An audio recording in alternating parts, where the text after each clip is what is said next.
What's up, everybody? Surprise stream. What up, Sam, Signa, Brawlman, Oisin? What's up, everyone? Hello, hello. We are about to listen to some Blasphemous 2. I've done a stream like this on Blasphemous 1, remember? I liked it. It was really cool. But you all said that the soundtrack for the second game is much better. Sarah is here. Deep 6. What's up, Sarah? How are you doing? How's everybody doing? Deep 6 says Blasf 2 OST slaps.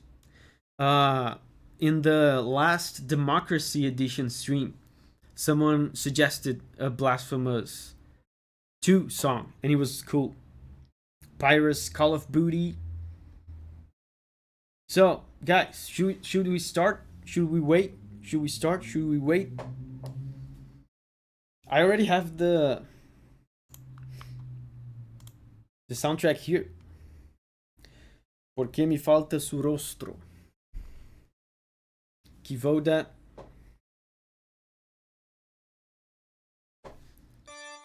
I have my organ.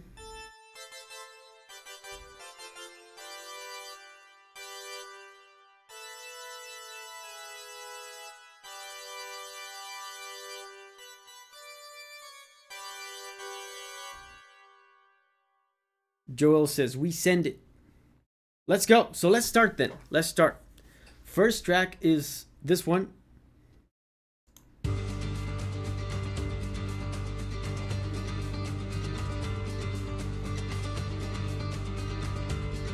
Oh man, I'm so excited for this.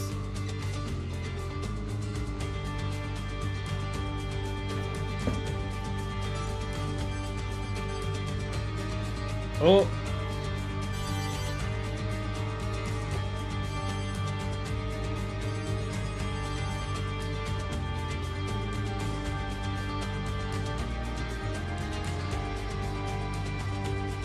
One, two, three, 1, 2, 3, 1, 2, 3. Teodoro says, hi Davi, big fan of your analysis on OSTs. Will you please listen to Promised Consort or Down next? Not next, but soon, yes. I will listen to it soon. Yes. Maese Delta says, at last, bendito sea el milagro. Praised be the miracle.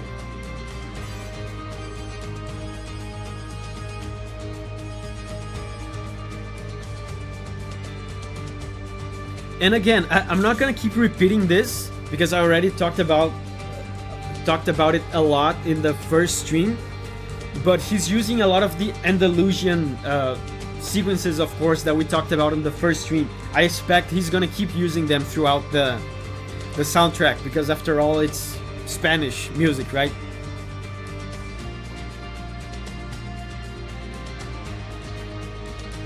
Sarah says, a very fast waltz. I mean, when it's this fast, I guess it's more appropriate to call it a scherzo.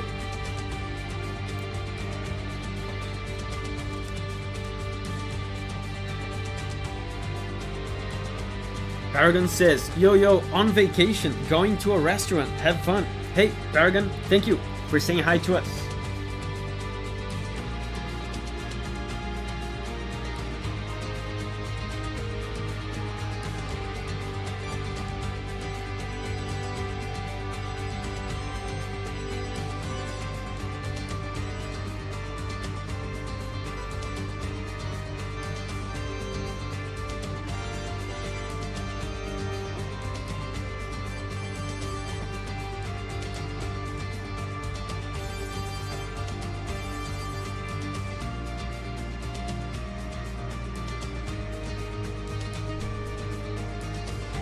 Yeah, there's a melody going on. This was one of the things that I felt was missing from the first soundtrack.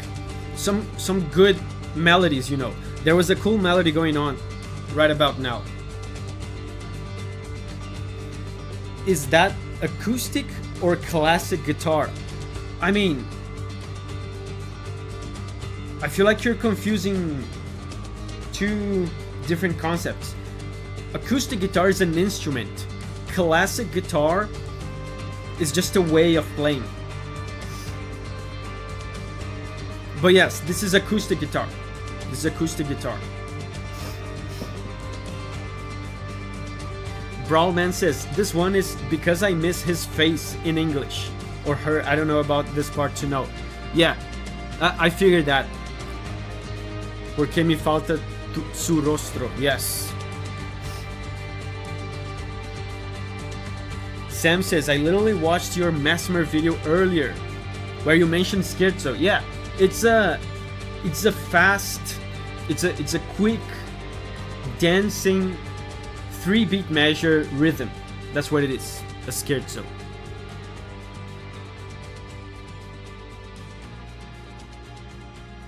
It's fading out. The melody on this song calls back to Dame tu tormento from the first game.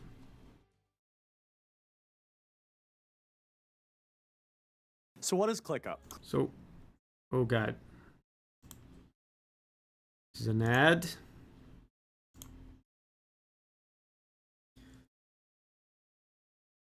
The next track.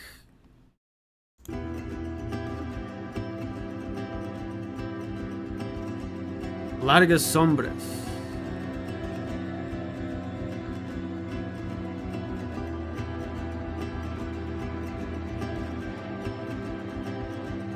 Has anyone played the game? Is it worth it? I mean, people in this channel adore this game. That's why I'm making these streams. There's some hardcore Blasphemous people in the channel.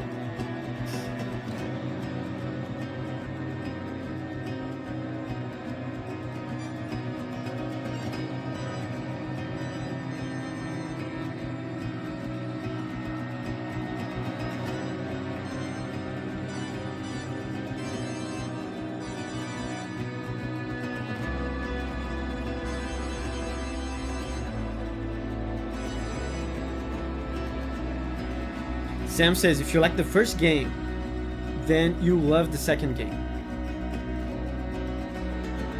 Call of Duty says, I feel like any game Davi reviews is worth it to some extent. Have I ever reviewed a game that is just bad? I don't tend to talk about bad games in the channel, I feel like.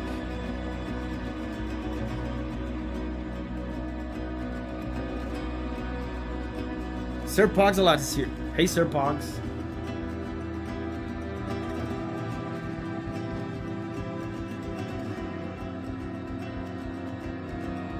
Oh, this one has a little bit of a menacing atmosphere.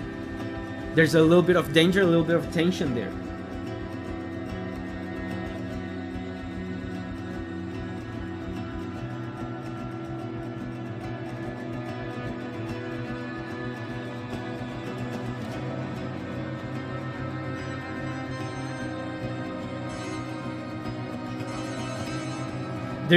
He's using some disturbing chords. Listen to this. He was doing this. Very, very disturbing. Very dissonant. So in this track, he's clearly trying to create some more tension. Some more danger.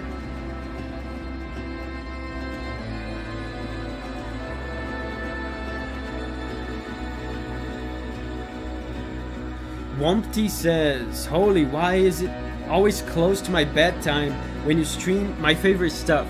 Yeah, because of time zones.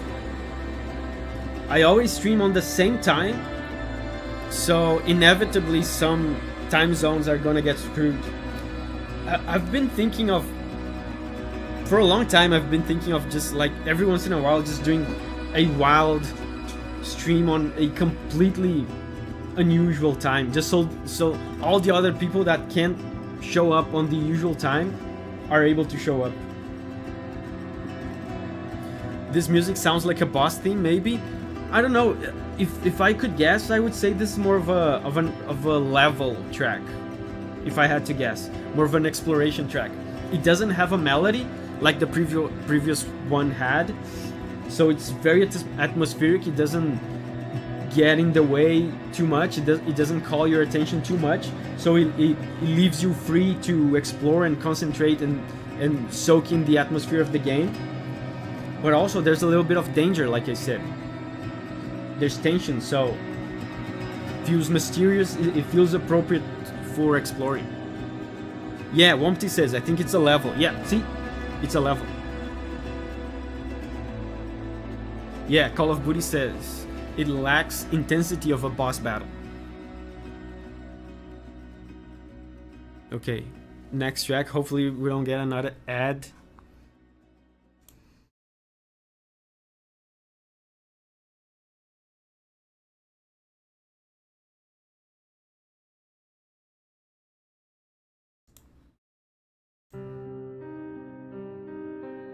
Oh, piano.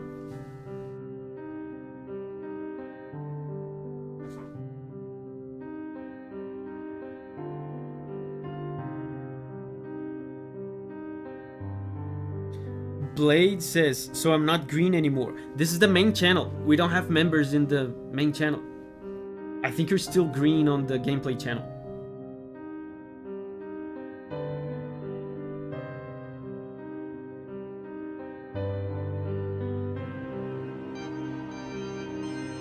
Cool.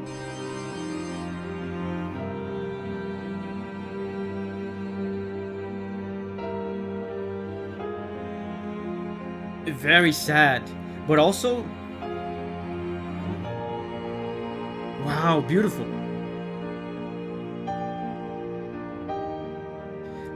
Sad and tragic in a kind of tender, beautiful way, but also he's deliberately including some dissonances there to disturb us, I feel like.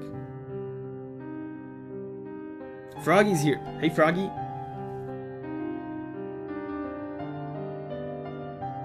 Beautiful melody.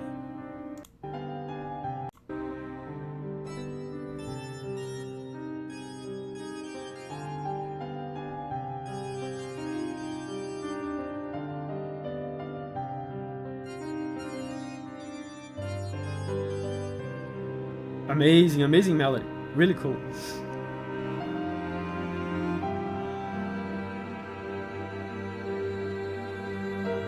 Inferno says, I'm happy you finally hear those beautiful songs in that game, but Padre de los Penitentes is surely the best.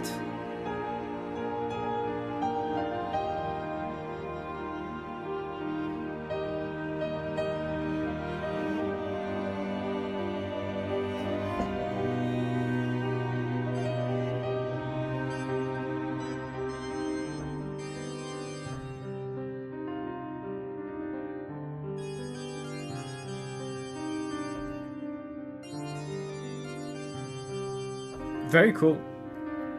I wasn't expecting such a tender song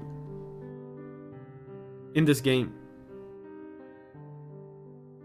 The dissonance and the disturbance is still here, but it's mostly like beautiful and sad.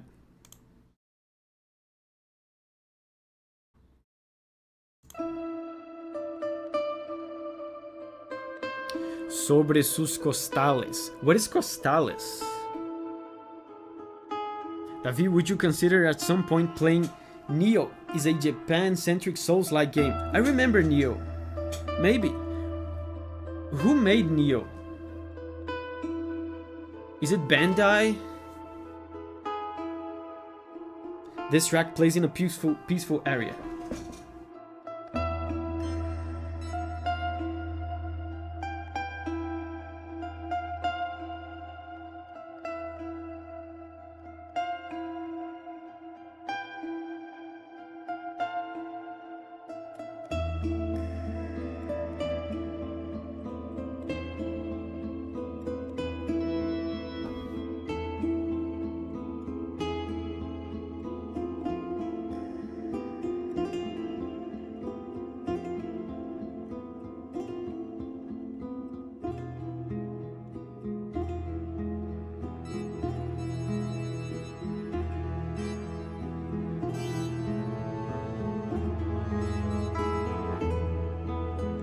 Team Ninja. Oh, okay. Never got a translation for this one. Something like on their costales. Yeah, sobre is like on top of. So on top of your costales. I don't know what costales means.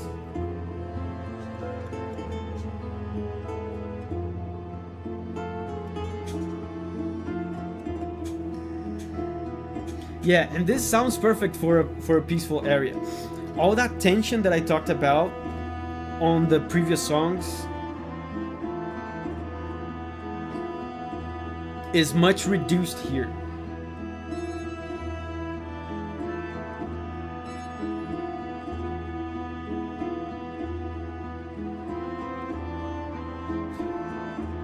And the harmony is almost entirely stale. They're just holding this.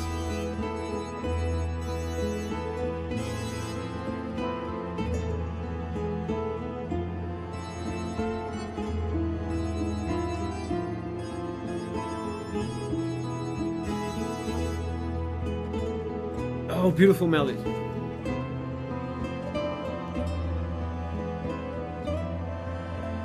Oh, Maese says over their shoulders. So costales is shoulders. It's a way of calling the costaleros, the people who lift and bear the images in the processions during Holy Week. Oh.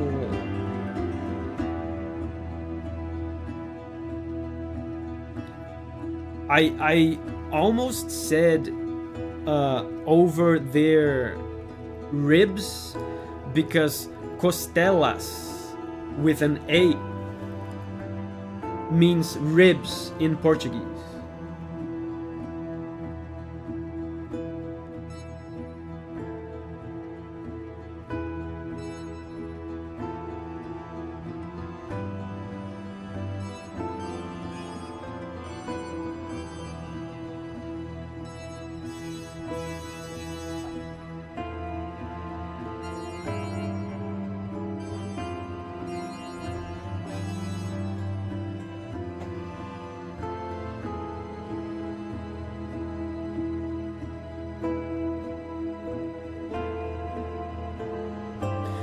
There's a almost an ethereal kind of mystical vibe to this.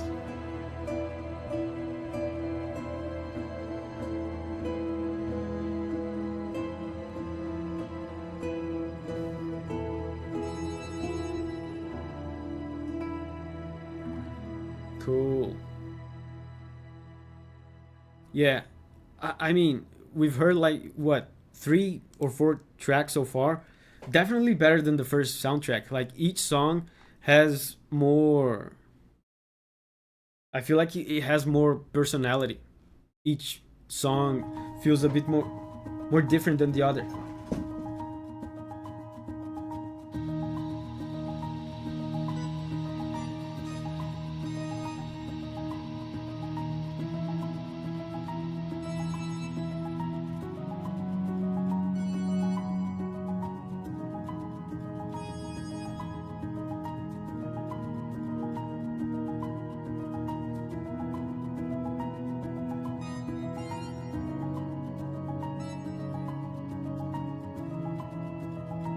Is this? I think there's an organ here.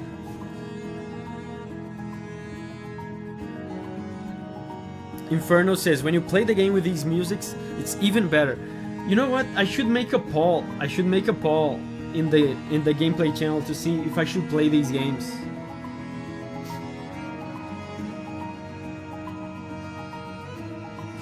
Is it important to play the first game? Because I've heard that the second one is much better.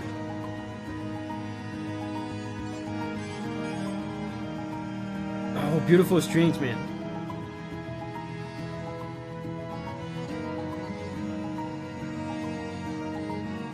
This one almost reminds me of Celeste. It reminds me. I forgot the name of the track of Celeste. There's a piano ostinato like this.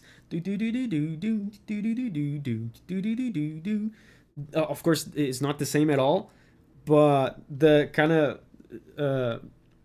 tempo, this kind of tempo, and the piano ostinato kind of reminded me of the vibe of it.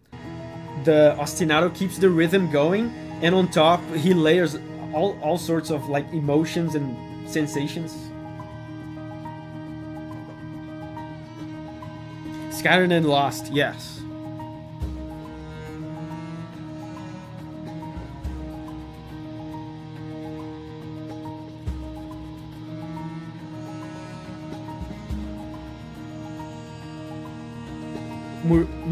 Murilu said the two games complement each other.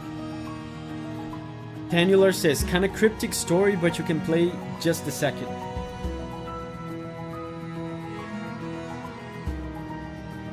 Ocean says the first one is still worth playing.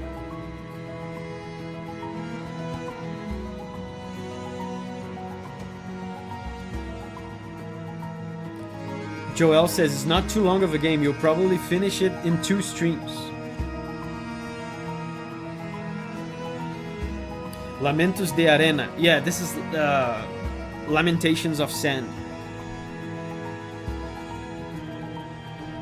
Call of Booty says having the name Carlos Viola is so cool as a composer. Yeah, your family name is a musical instrument.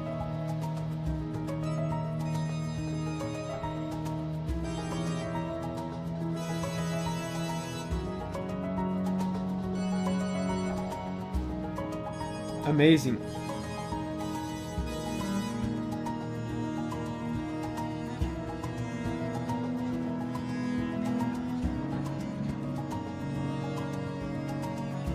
What is the Blasphemous series about in loose words? I mean, I've never played it. But if I had to guess, from what I know, I would say it's about Spain, religion, and disturbing things. That's what it is about.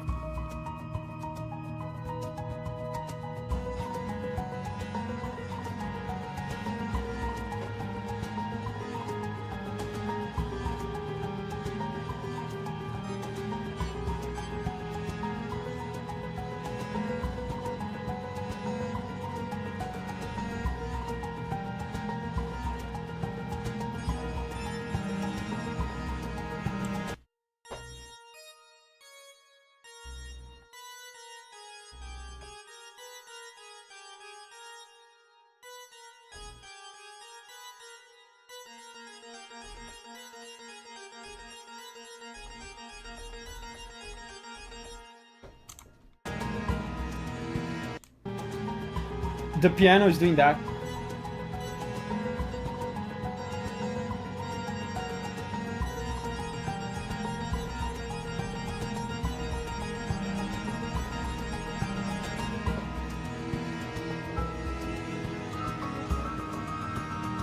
Very Spanish Catholic game. Man, I love the piano in this track.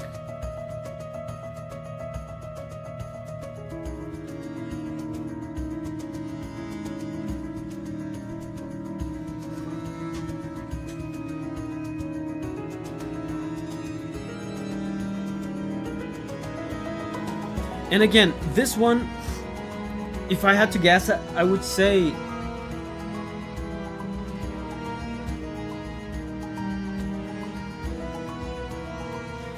this is a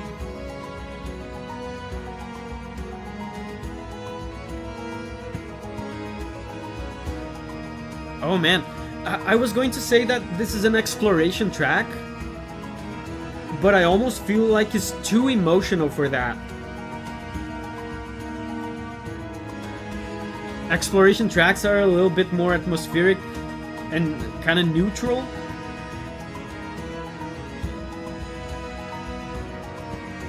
I feel like he's trying to make you emotional in this. So maybe it's something more important than just exploration. Oh, it is an exploration track. Interesting. It's very emotional. Like, there's some moments here with the strings. Listen to this.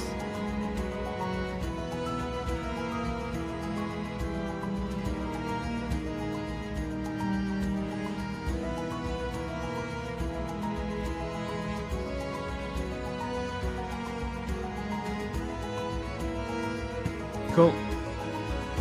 Area themes are emotional in this game. Joel says it's more about what you've just explored. Plays in a desolate and sad area.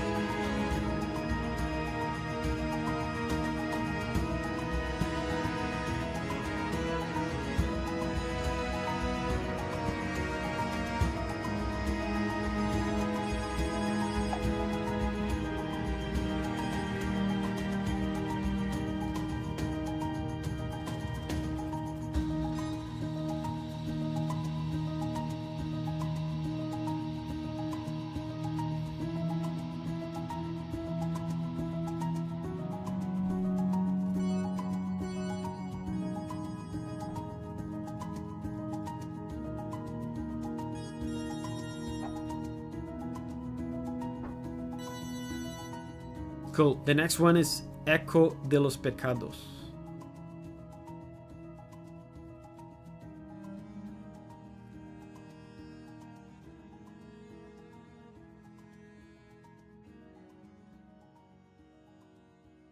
Dark Deception when? What is Dark Deception?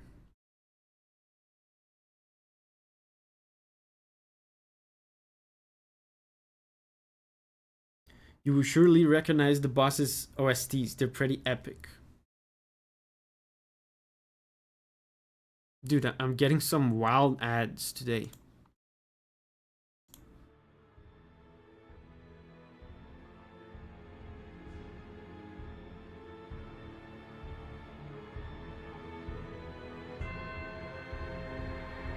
And this title means echoes of sin. Echo of sin, I guess. Echo of the sins, yes. Oh, there's a bell? That sounds ominous.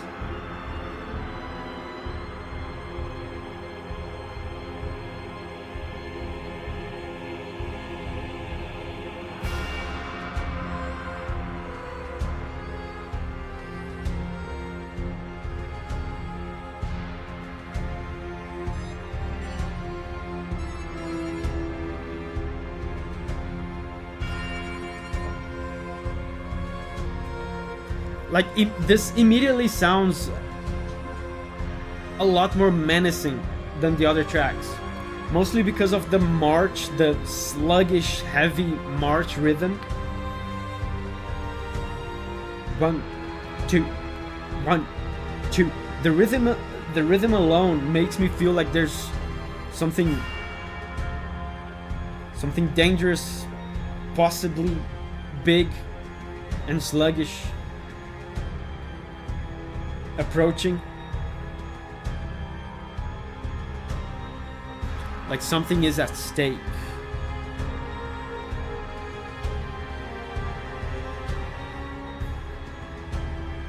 I just noticed this track is 9 minutes long.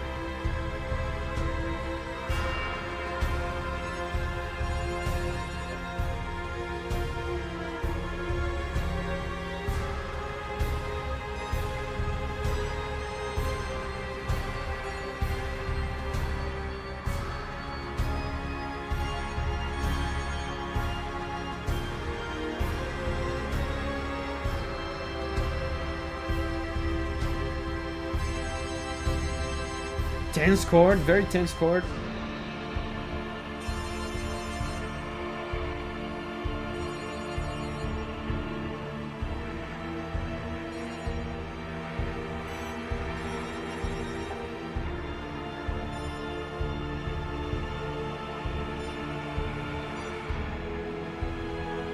Cool. Yeah, it's a long track.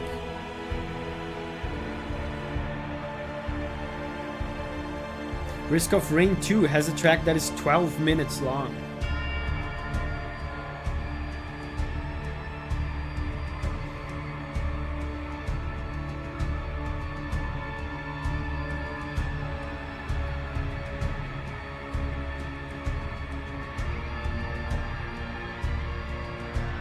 This track feels like it's fighting an army. The army feeling that you get, I think it's because of the tempo, the marching like tempo. Oh, that's an organ, just like mine.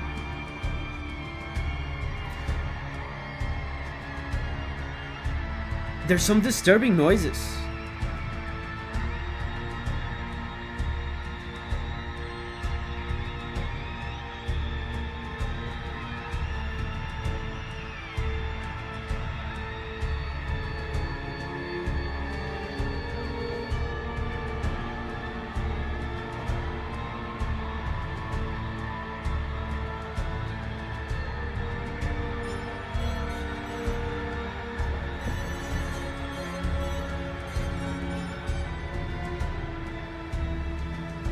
The organ is doing some Baroque patterns.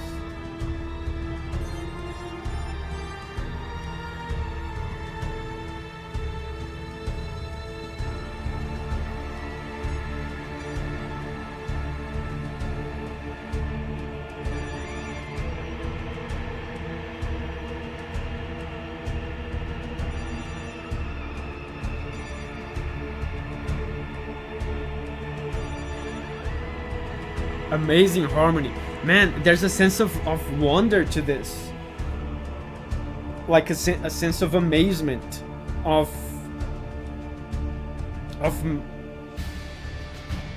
grandeur. Chegou a Master Promo de Are you aniversário. kidding? In the middle of the song.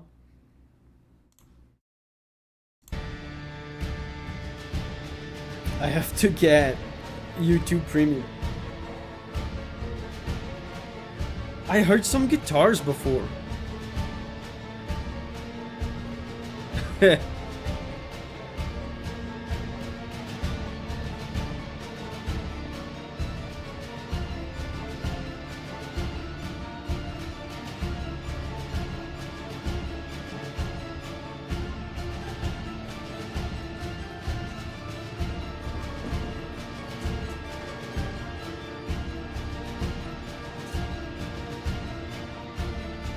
Right when he was getting good.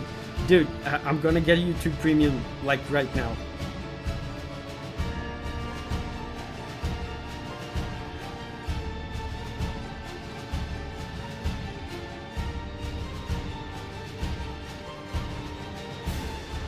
Yeah, and now we have strings. Giovanni says, I'll give it. What do you mean you're gonna give me YouTube Premium? I'm gonna get it for myself. How do I get it?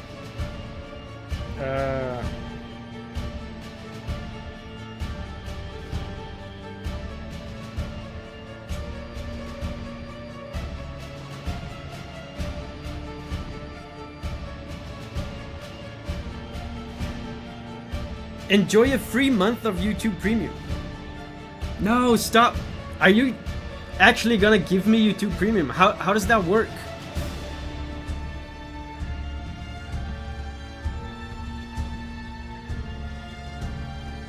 Sarah says, if the track is that long, then the boss is like more than 3 phases. I was thinking about that as well. Is the boss like over 10 minutes long? Spam them. Giovanni says, send me your email on Discord. Okay. Giovanni is about to give me YouTube Premium. It has 2 phases.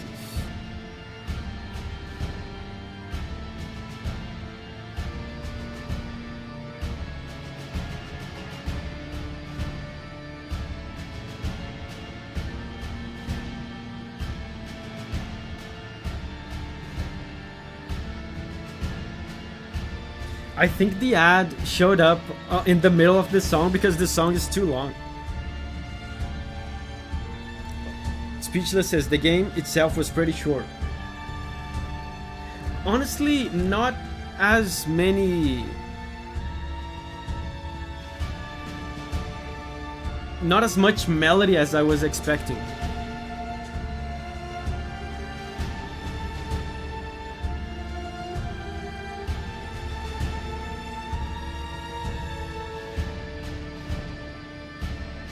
This track sounds similar to me to the tracks of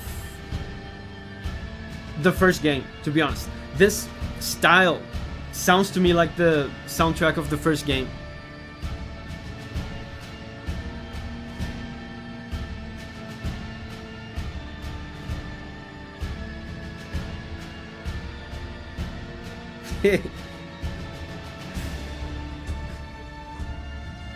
YouTube just asked me if I want to be a part of Giovanni's family.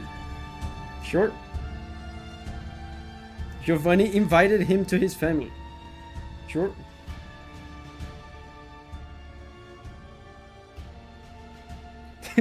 Participate of family. There's literally a blue button right now saying participate of family. Yes. Welcome to my family. Thank you. Blade says, can I get in on that? Great.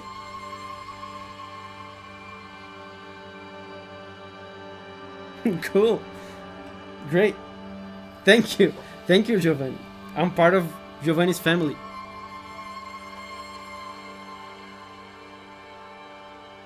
So, Entre Espinos. Sounds very...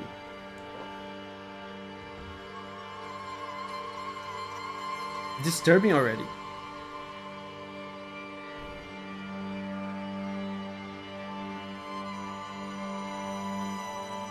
Among thorns, and it is incredibly unpleasant. I can tell.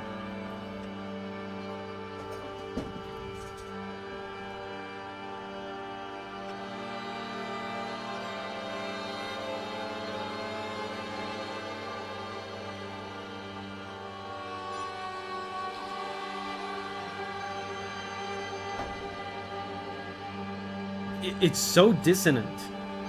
Like there's a bass holding this.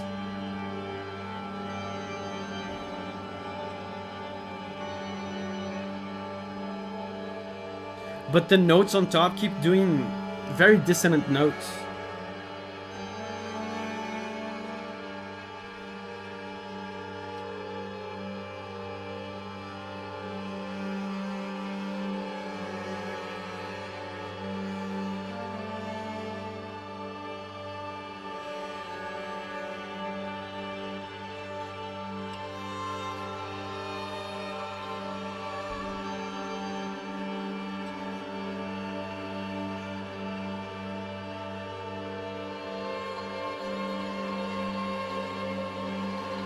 And the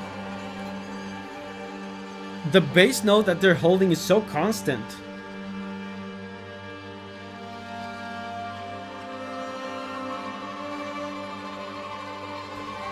It almost feels like a buzzing drone. It keeps doing that all the time. It holds this note so much that it becomes kind of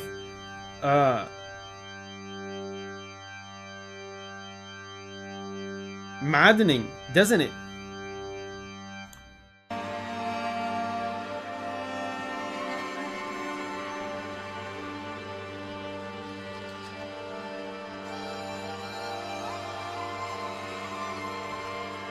This theme is for the Choir of Thorns area, giving off very Midra, Lord of Frenzied Flame vibes.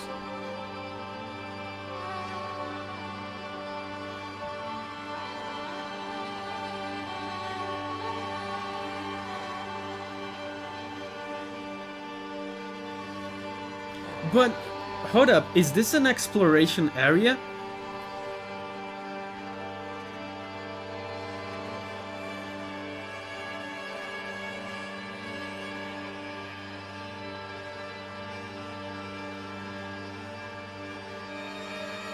Yes.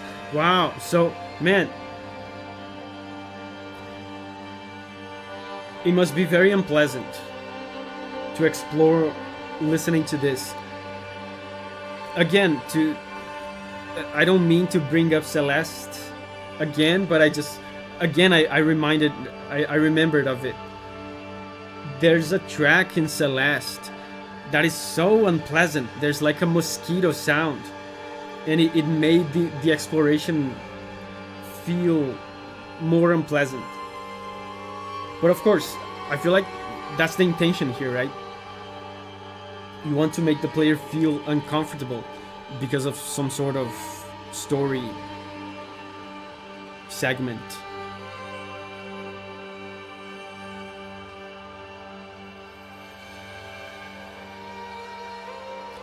It's a 2D Metroidvania.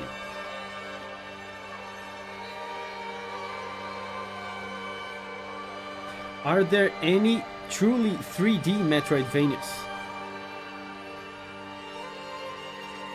I mean, there are 3D games with Metroidvania aspects. I mean, I guess Metroid Prime. Metroid Prime is a 3D. It's a pure 3D Metroidvania, I guess. There's non-Metroidvania on 3D, only 2D.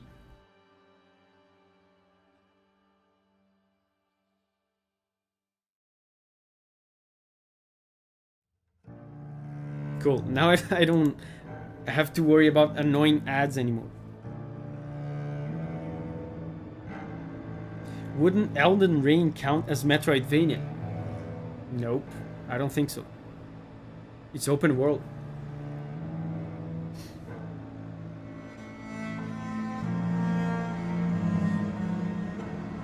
Procesión de Sombras. This is the procession of shadows, yes. Yeah, and I love how they use the rhythm to communicate, like this slow, eerie pace of a procession.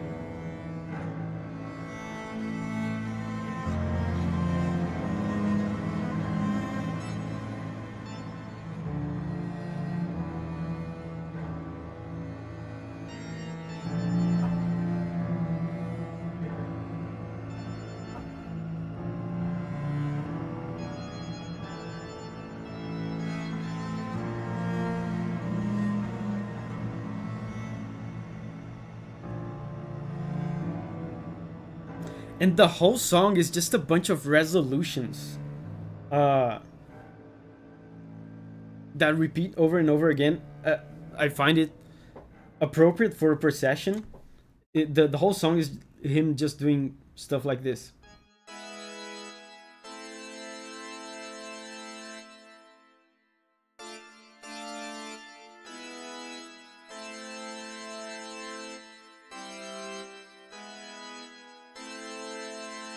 I've explained in the channel before that resolution is when you do a chord that builds tension and then you release tension with... Oh! I've heard this one in the previous music stream, right? Yeah, but as I was saying, they keep releasing tension and going back to the resting chord. Resolving all the time. It gives us a sensation of finality and conclusion, which I think is appropriate for a procession. This is one of the best. Giga Ganon says, that's why I mentioned Arkham Asylum. Oh yeah, dude, Arkham Asylum is a fantastic Metroidvania. I remember that.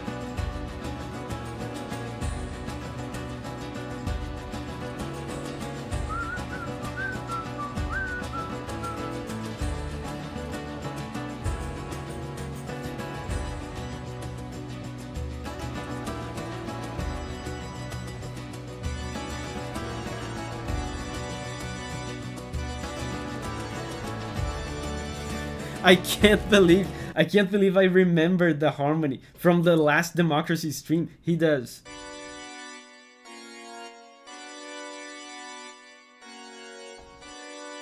And then he goes to the happy chord. This is such a triumphant chord. I can't believe I remember that.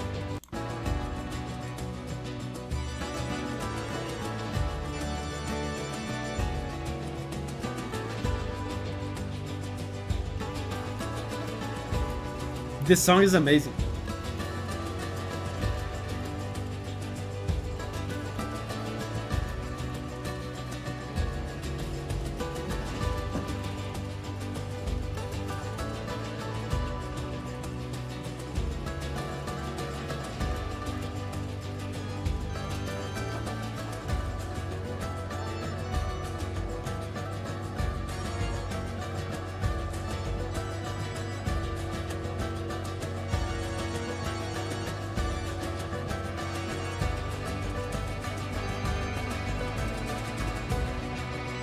Amazing.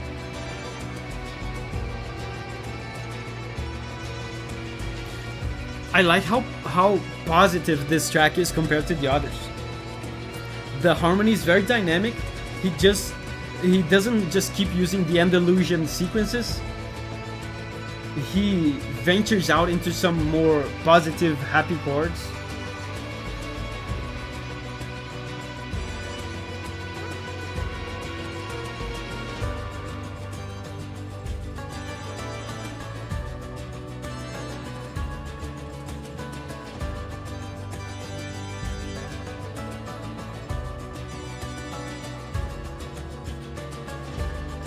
Listen to this chord, so adventurous and happy. I have to guess this is also a level track, right? An exploration track. It must feel great to explore to this. It's so heroic, yes. You can hear this song played live on YouTube by Carlos Viola and other musicians.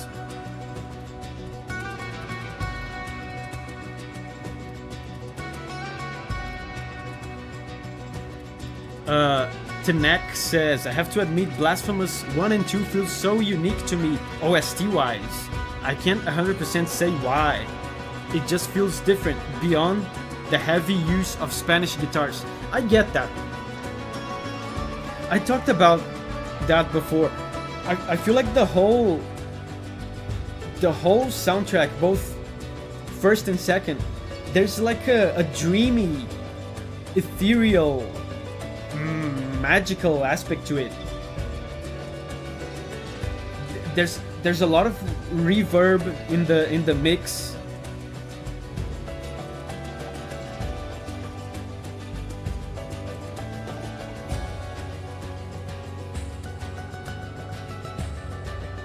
When you enter the area with this music, you feel like you can beat anything until the game says nope.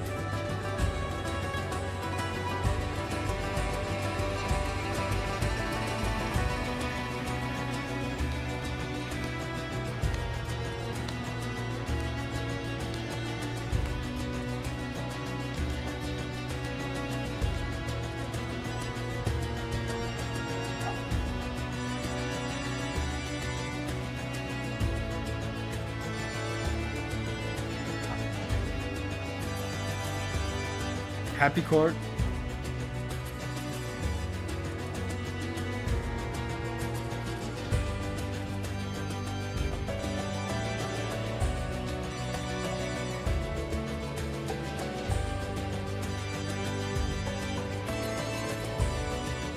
I love he keeps doing this and I love it.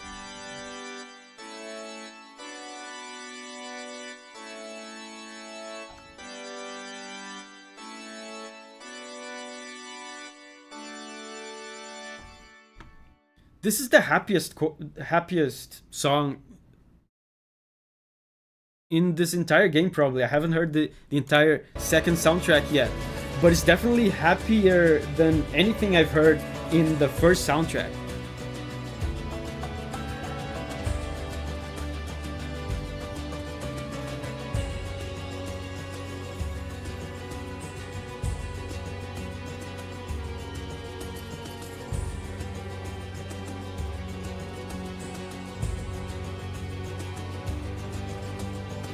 This game is from a Spanish studio, and its art and music is based on Andalusian music and culture. Yes. In fall, September, the developer said there will be a new announcement for the game. Wait, for this game, for Blasphemous 2? So maybe it's a DLC? Or do you mean like a new announcement for the series? Because then it might even be Blasphemous 3. Oh, new DLC. Cool. Yeah, it has to be a DLC.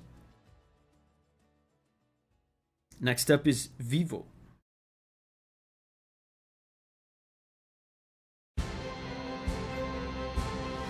Which means alive. Deep says too soon for 3.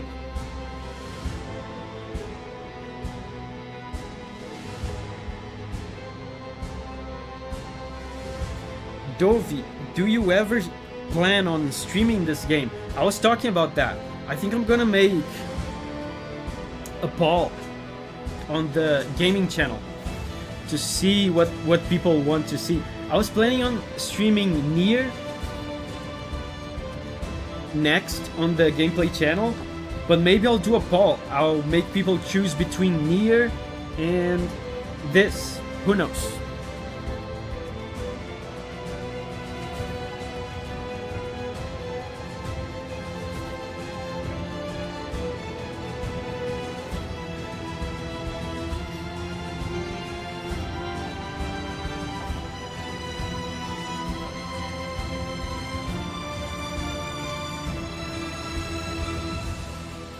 Have you ever played the first one? No, but I asked people before and they said I should play the first one. So I guess I'll play Blasphemous 1 and then Blasphemous 2. People also said the games are short, so I think playing both will not take too long. Wow, you're making us pick between these two. Evil. I mean, I'll play both. You'll just be choosing which one I'll play first.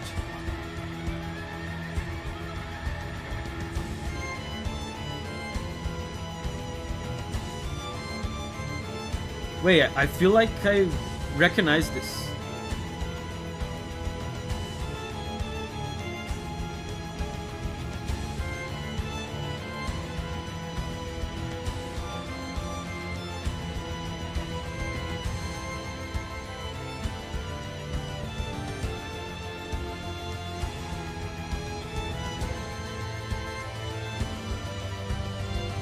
There's a harpsichord in the background.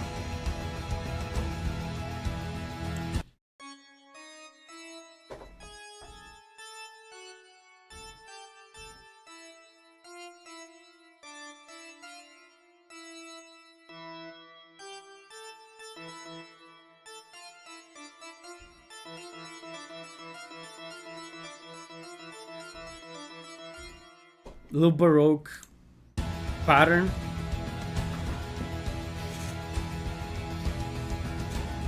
Giovanni says, short? I spent 44 hours in the first game. Someone said on chat that I could beat it in 2 streams. Deep says, I finished Blasphemous 2 in 20 hours.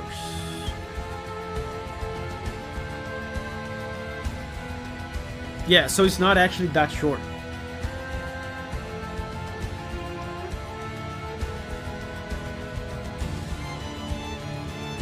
Sure, you can beat it in 2 streams, but you won't.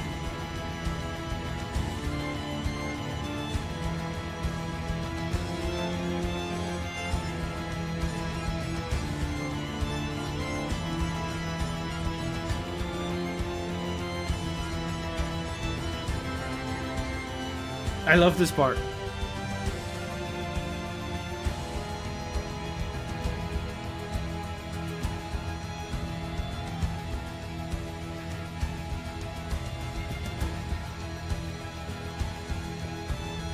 What about 2 24-hour streams?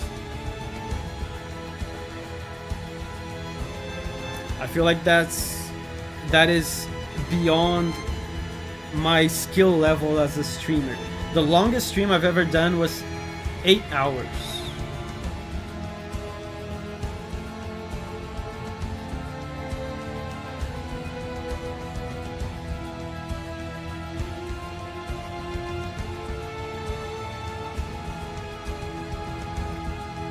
Call of Booty says, I was there on that stream.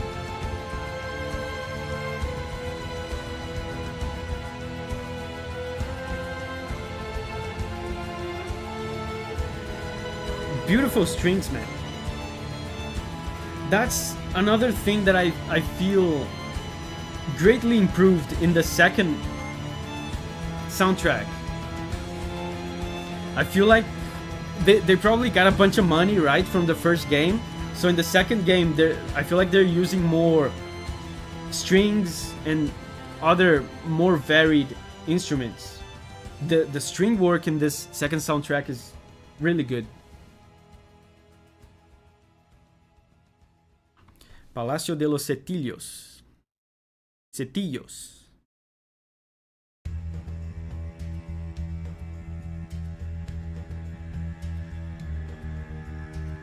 I don't know what Setillos means, but Palacio is like a palace.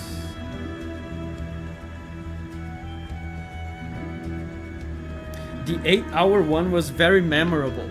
Man, it was the one stream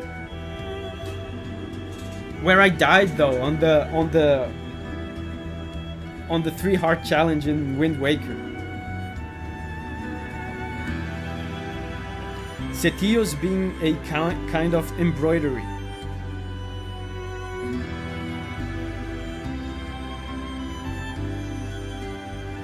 Setillos is a kind of embroidery.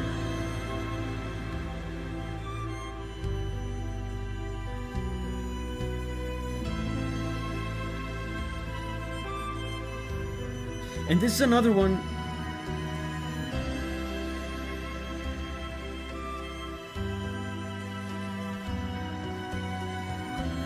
This is another one with a sort of tenderness to it. Listen to the violin.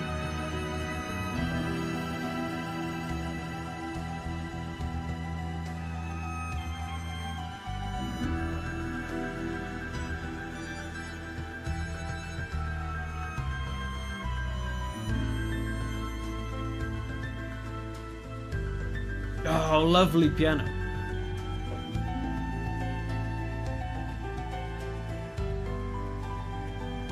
Lovely piano.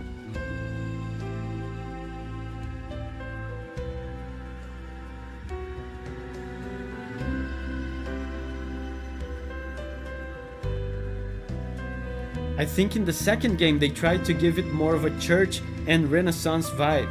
In the first game the songs have a more apocalyptic Souls style vibe in the world. I feel that as well. There was a little bit of Baroque Renaissance in the first game, but it was not a lot. In this game, I feel like every other song has some kind of Baroque pattern or a harpsichord or an organ.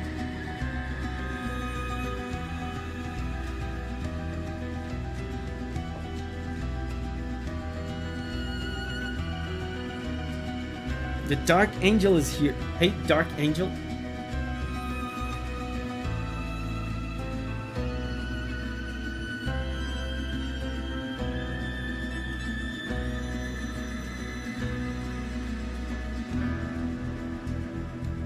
And this sounds to me like an exploration track. Even though it's very emotional, and I would generally expect exploration tracks to be a little bit more neutral, I think this fits, because there are parts like this which are very atmospheric.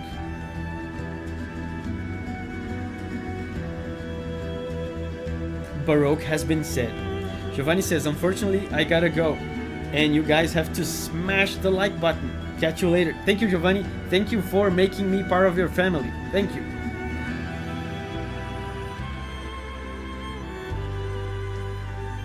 Even the instruments at times feel corrupted in Blasphemous 2. Which song is this one? It's on the screen. Is this Palacio de los Setillos?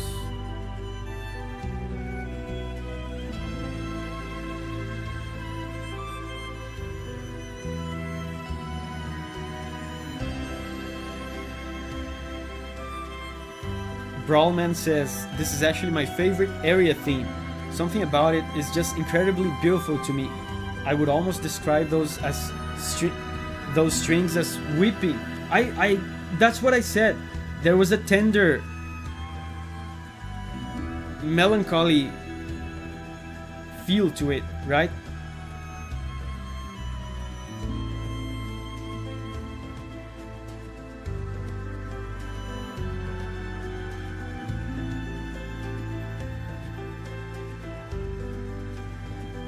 Amazing.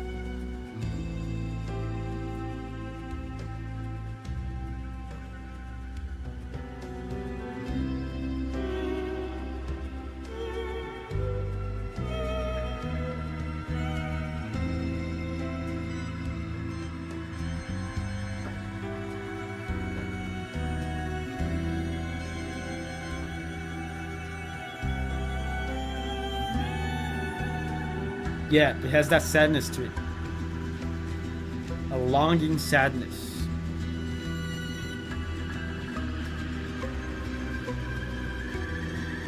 But there is the longing sadness. But that's not the part that surprises me the most. The part that surprises me the most is that is a tender, gentle, vulnerable kind of sadness. That's something that I did not expect from this game. Because like Souls games, for example, like Dark Souls, Bloodborne, they have sadness as well, but they portray sadness from like the side of madness and aggression and rage and tragedy. To have something so tender and vulnerable as this weeping string here is something I did not expect from this game.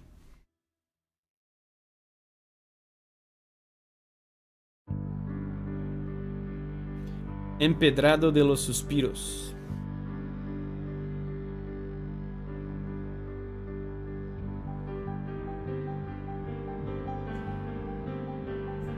Empedrado. I don't know what that means. In Portuguese, that would mean like something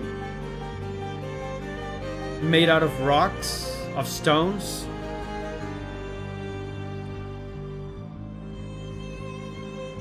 Oh, so it's cobblestone. Okay. Yeah, cobblestone of the size.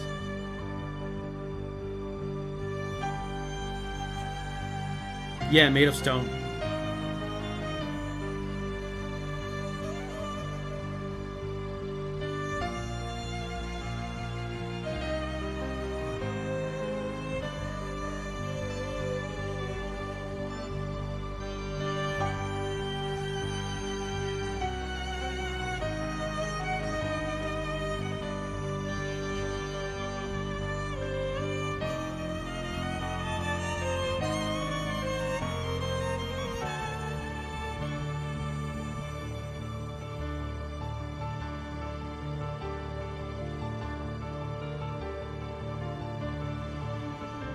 I'm loving the piano work in this soundtrack. I don't think the piano was so prevalent in the previous soundtrack.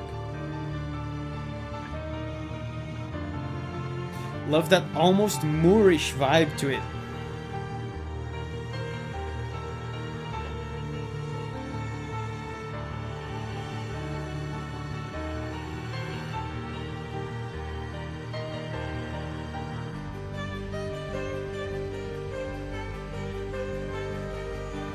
See, isn't that a harpsichord?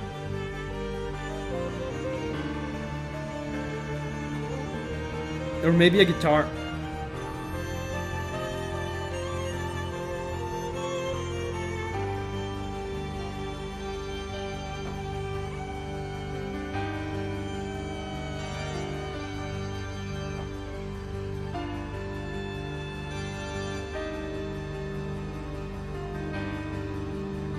Harpsichord, yeah.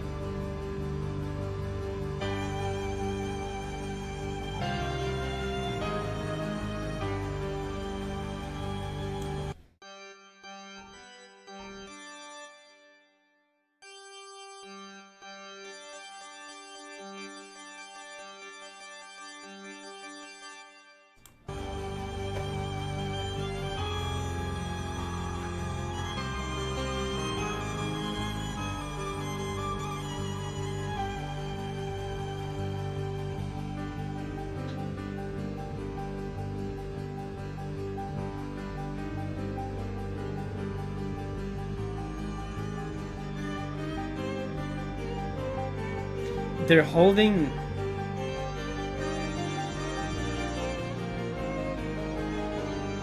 And this, again, this is one of those tracks that is made up entirely of a bunch of successive resolutions. They keep coming back to the home chord. Look at that. And they rest on it for a long time. It gives this sensation of... Dude, it's almost like a sigh. The song has sigh in the name. Suspiros means sigh. The resolution is almost like a sigh. You build tension and then you release it. The home chord that they keep holding and resting on, it's almost like releasing the air.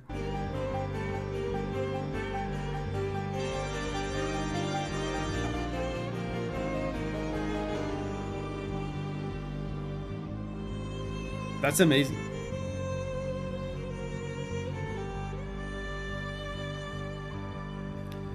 Neo was awesome. Too much loot though, but the game was awesome.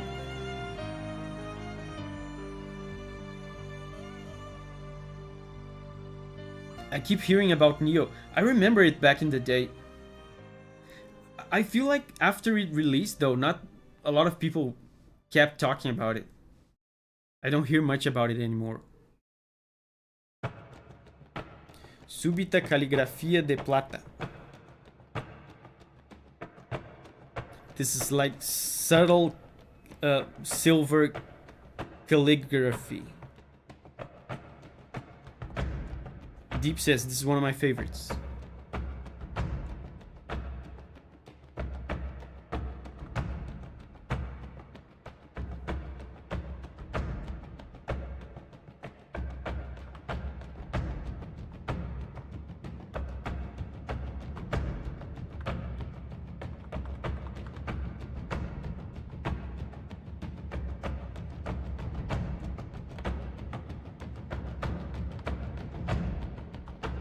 Just percussion so far.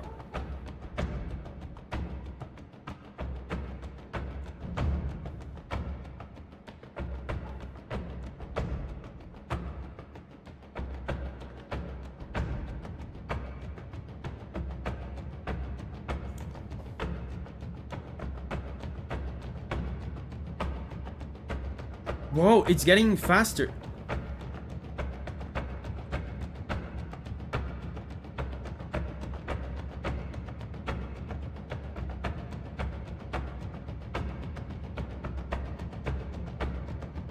Void says, I would have never expected Blasphemous 2. You recock, Davi.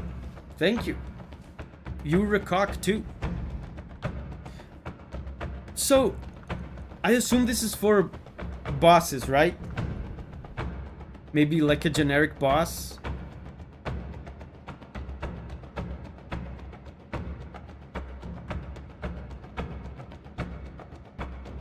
Yeah, this is boss music. I have questions though. Like, from a game design perspective, how do you loop this? Because it keeps getting faster.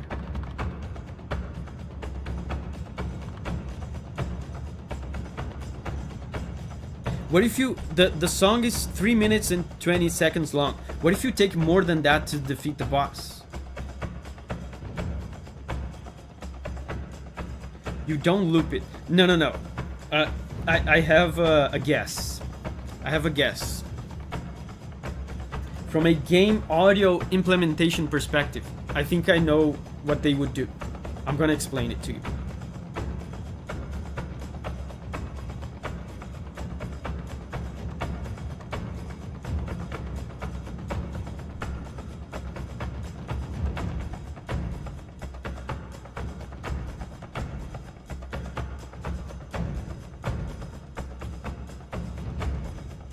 The lower the boss health is, the faster the music is.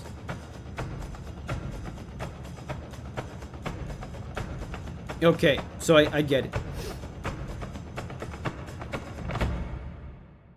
So Thiago said the lower the boss health is, the faster the music is. So I get it. It's actually more obvious than I expected.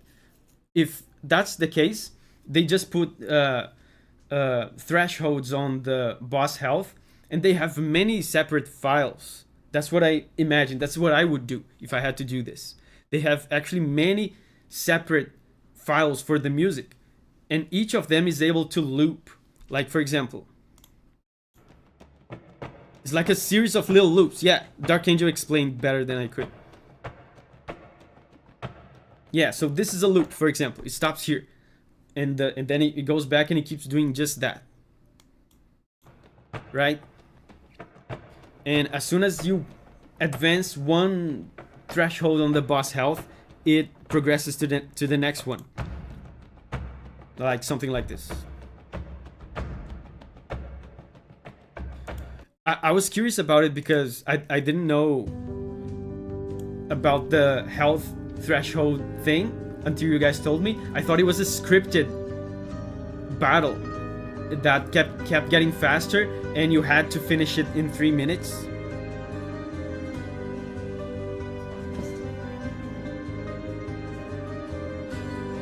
And this is, man, this is the good old familiar Andalusian sequence.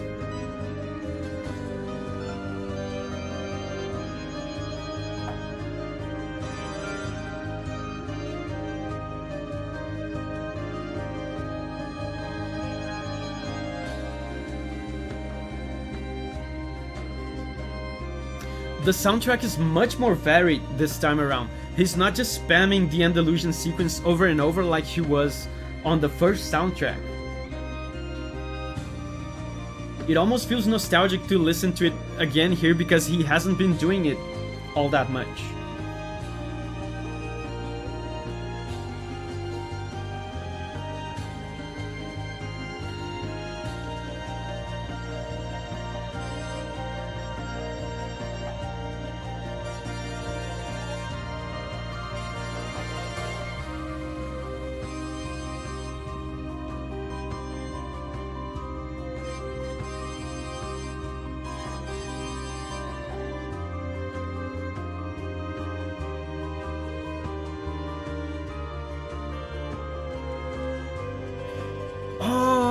That makes so much sense. Dude, I love when I say something like I guess something, I just speak my mind on these soundtracks, and then you guys say something that confirms it. It's a more mellow version of Coppolas de Incenso from the first game. I said it almost feels nostalgic to listen to the Andalusian sequence again. This is something that he did a lot on the first game. Maybe even a little bit too much on the first game. This sequence. I was expecting him to do this a lot again on the second game. He didn't. And then when I heard this track, he did the Andalusian sequence, I thought, oh, that sounds like the first game. It almost feels nostalgic.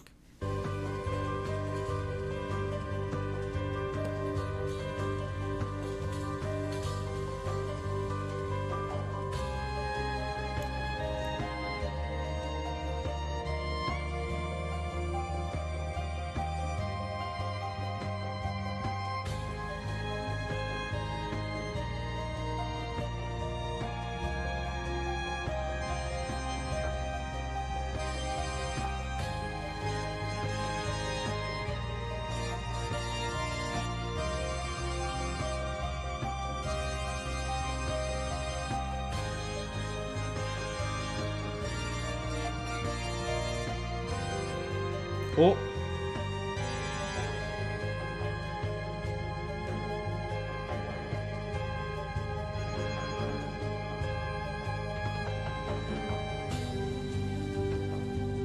Sam says, getting close to the best track in the game.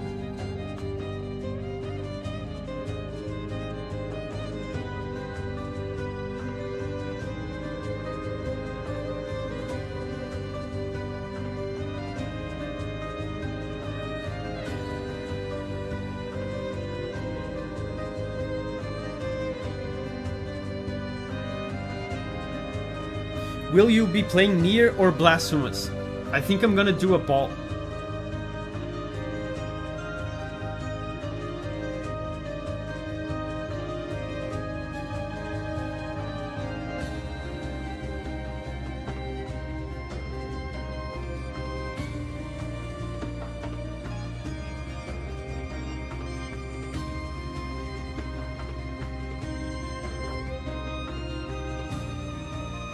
Oh, I didn't even notice the title of the track. It's Nuestra Madre. It's Our Mother.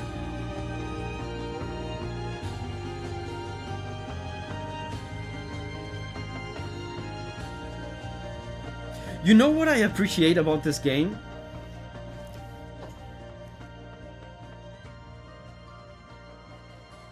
They don't shy away from using religious themes and religious imagery. I feel like people are so afraid to make games about religion or games that portray religion. It's really cool that they just do it in this game.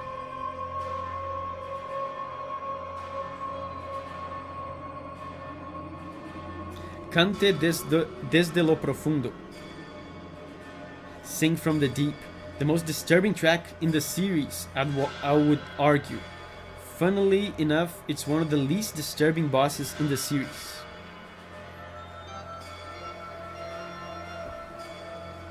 We already had a very disturbing track in this soundtrack.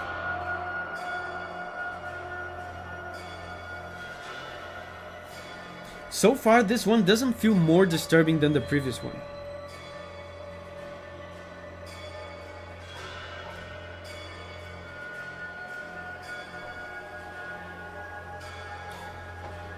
So far, at least. So far, it sounds more like mysterious and maybe ominous.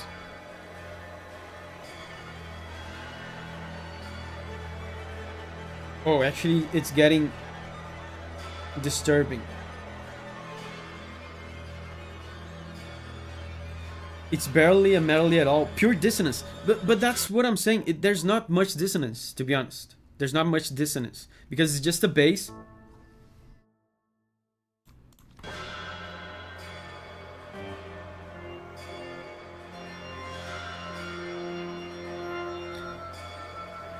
It's just a bass, and then some percussion, and occasionally some dissonant sounds, but there's a lot less dissonance than the previous disturbing song. I feel like what makes this song disturbing is not dissonance, because there's not a lot of dissonance. It's the emptiness. The emptiness makes us anxious.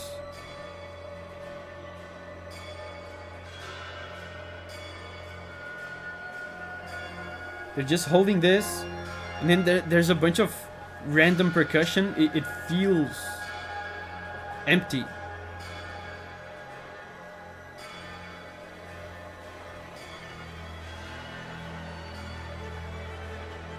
Yeah, the emptiness. And then these strings, they start to feel to fill the emptiness, right? They almost sound like they're crawling out of the emptiness. Yeah, now it's getting disturbing. Now it's getting dissonant.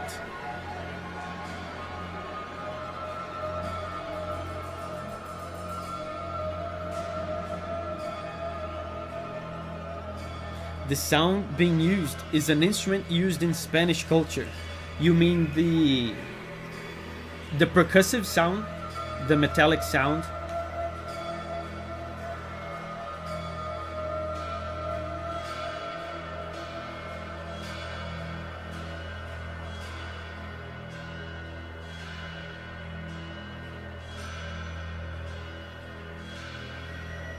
This song gives me some ominous build-up, and now some Midra Lord of Chaos.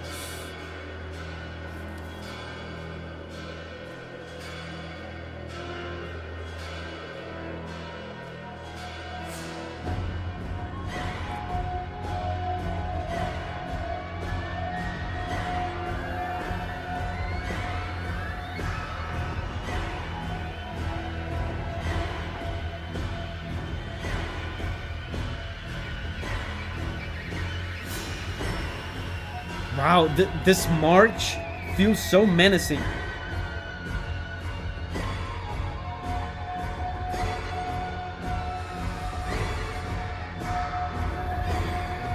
An instrument used by afiladores.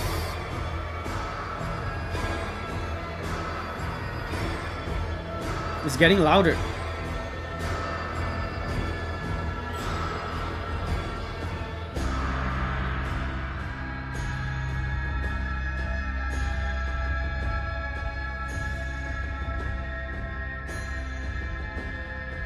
The apocalypse is near.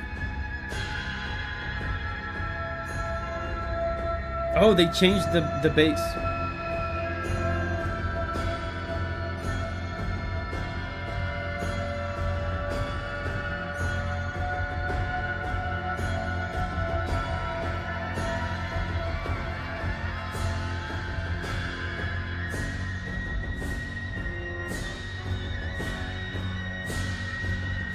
Listen to this.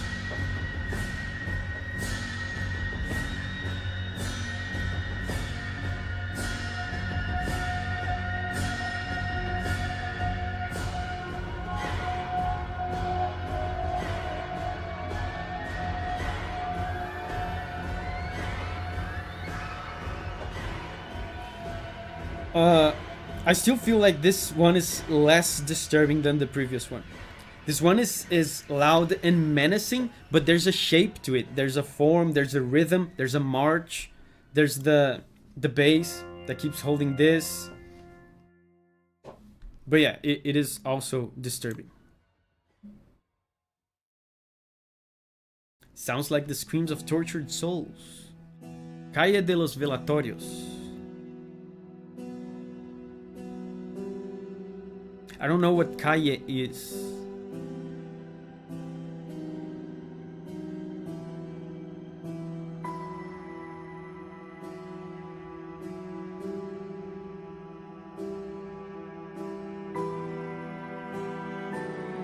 Again.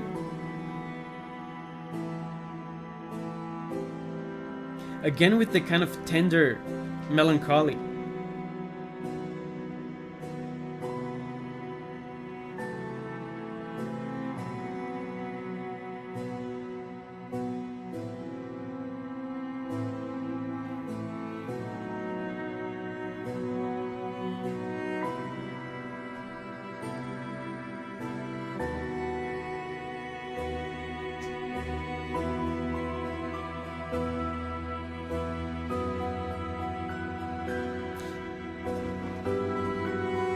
This sounds like a piano in unison with the harpsichord.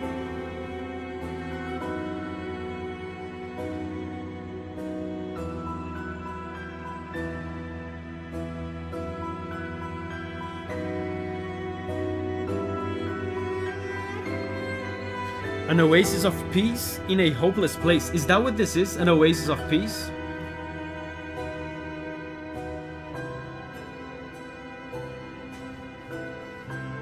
I mean, gameplay wise, it might be like a safe place, a safe hub maybe, but emotionally wise, maybe story wise too, it sounds tragic and sad.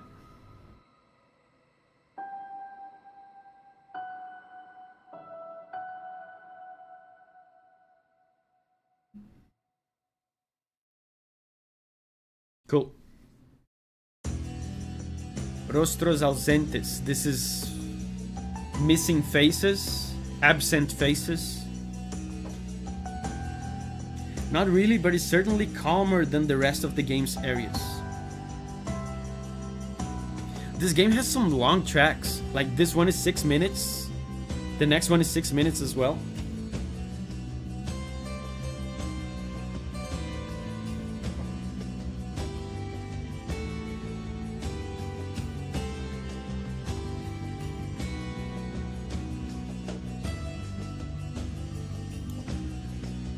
Sam says, the next one is the best. The name is familiar to me. The name of the next one. The Blanca Mantilla. I think I've heard it before, but I don't remember it.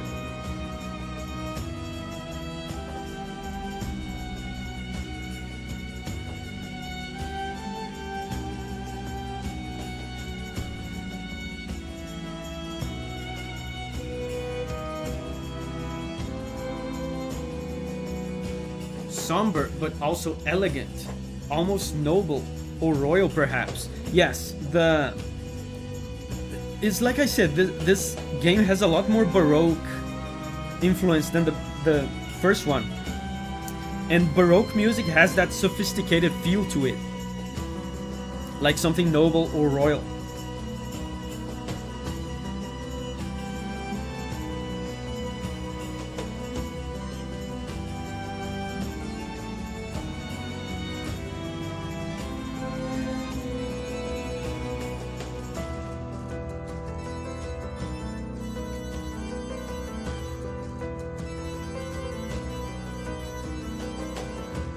Like, this is a textbook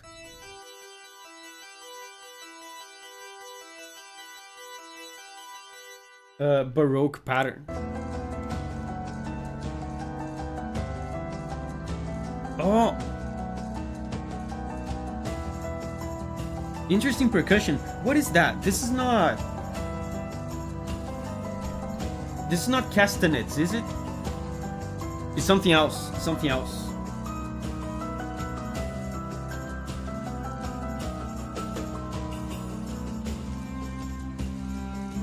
Castañuelas.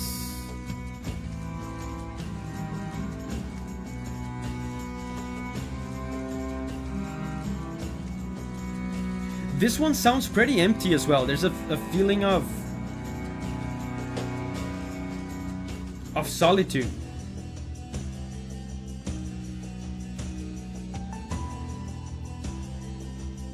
Look how few instruments are playing.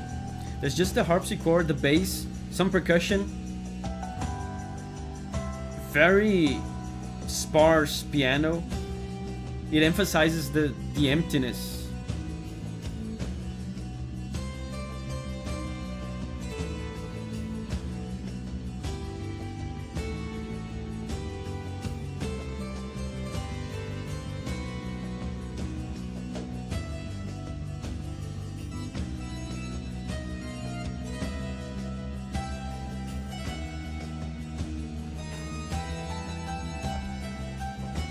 Cool melody.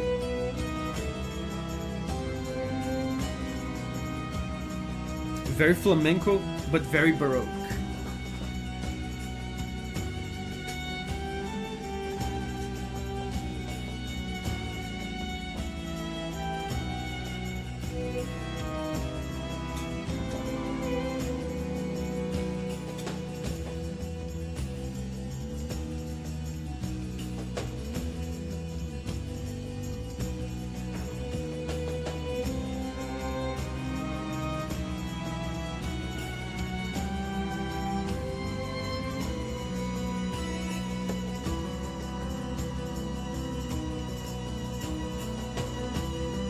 Very cool. There are many paintings in this area, but they are all without faces. Yeah, that makes sense considering the title of the song. Gives me a haunted ballroom vibes. I think the sparse instrumentation contributes to that feeling of emptiness.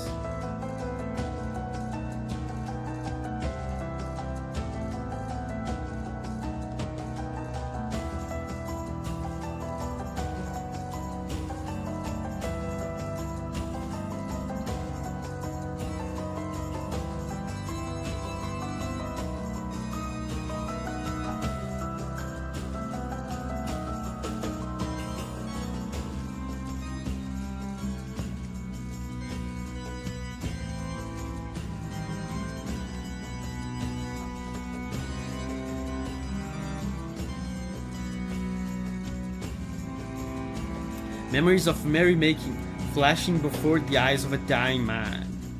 Fun fact, this soundtrack has no true loops. Anytime it appears, there's a difference in it. In this track specifically, it's the intro part and nothing else, having the least differences.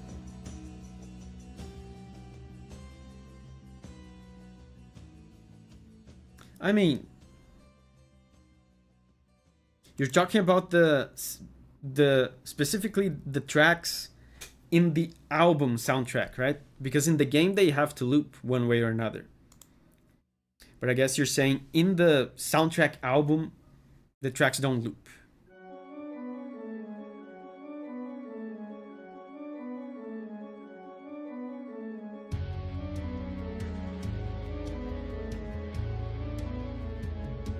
Dude, that almost sounded to me like some Attack on Titan song.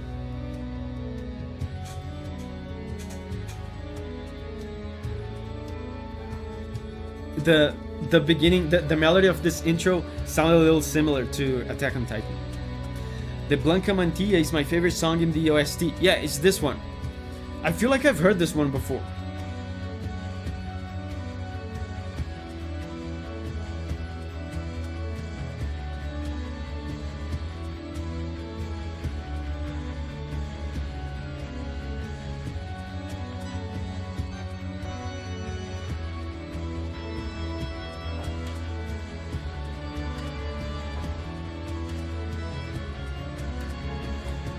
Very loopable harmony.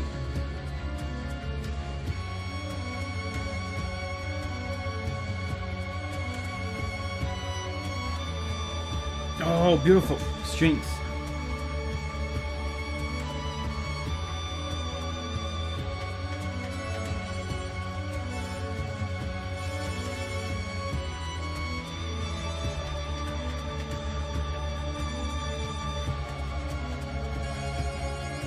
Tense chord.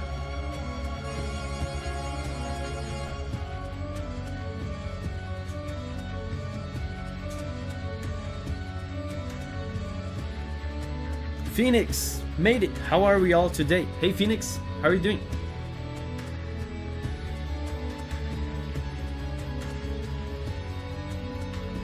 Too bad the fight itself is easy and only lasts like a minute. This song is cool, but I don't think it's my favorite.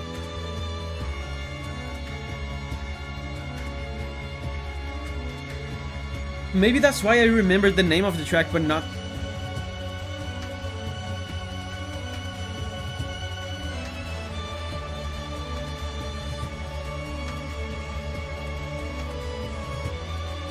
Yeah, I feel like I've heard this track once in one of the music streams. It didn't stand out to me. I feel like this sounds like Blasphemous 1 music style.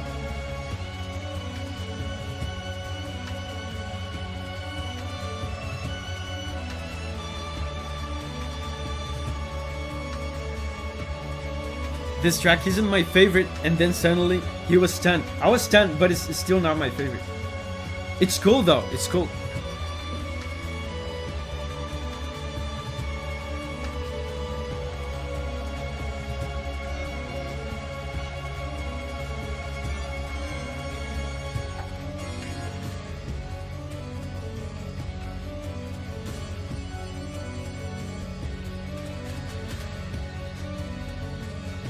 This is biblical.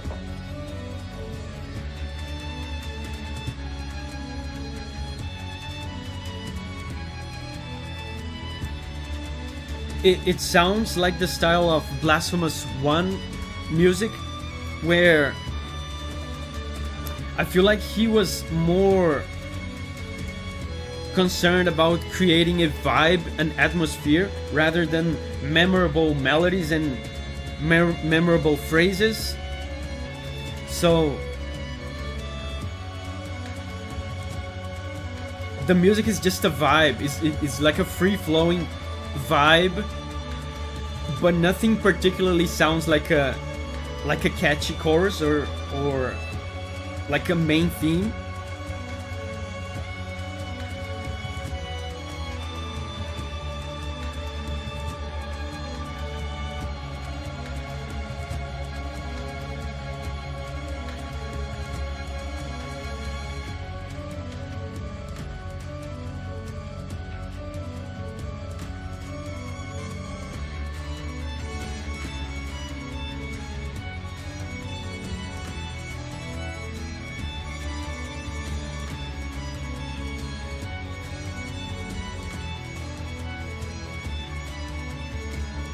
Brawlman says, I feel it has a much more recognizable melody. I can still hum it on my own with little issue.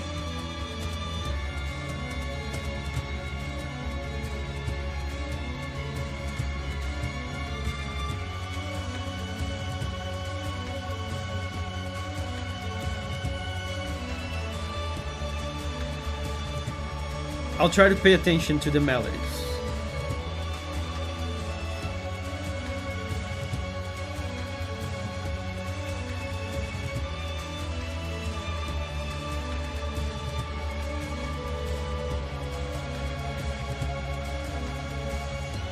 You have to see the boss fight to appreciate some of those melodies, including this one.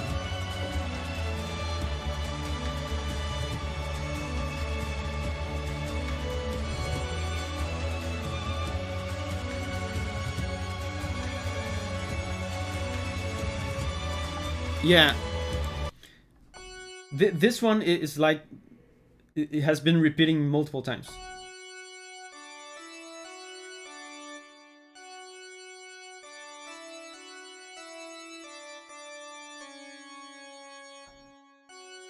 On the violin.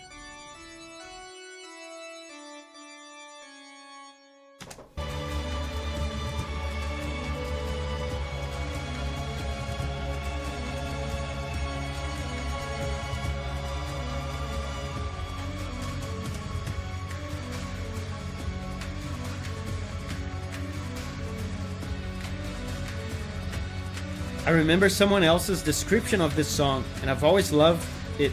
It said it was like fighting to save someone's soul.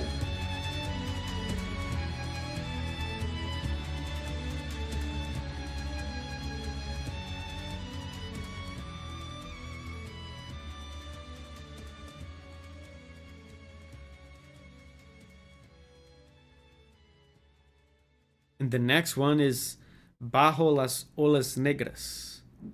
I guess it's under the black waves.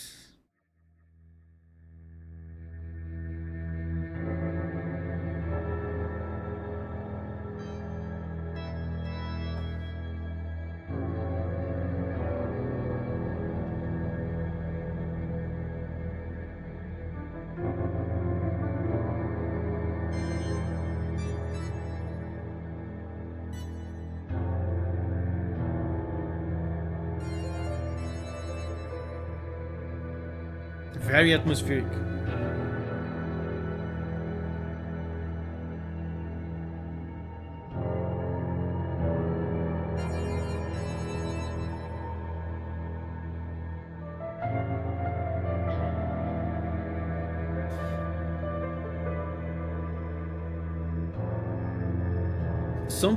Someone said before that even without all the Spanish stuff, the Blasphemous soundtracks sound unique. I think this is one of the things that makes it unique. They also make great use of synths and just general like weird trippy effects.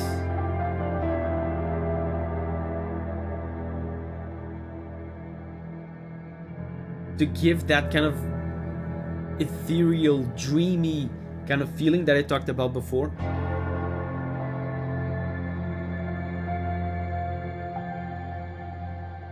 Fascinatingly, this is actually not disturbing at all.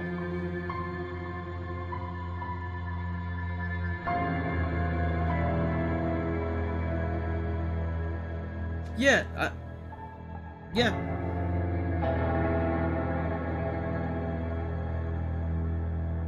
If I would have guessed before you said that, I might have said it sounded disturbing, but it's not like super tense and terrifying. It would be like a disturbing more in the sense that it's kind of mysterious and elusive. Like listening to this with all the reverb, I can almost see like a wall of fog. It sounds foggy and mysterious and veiled. And a lot of Blasphemous songs sound like that to me. They sound foggy, ethereal, and like mystical. And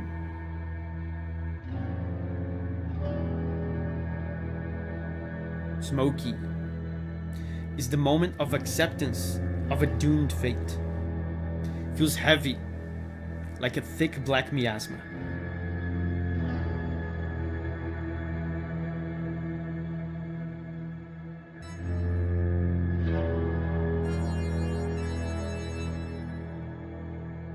And once again, he's using that model of song of going back and forth between a tense chord and a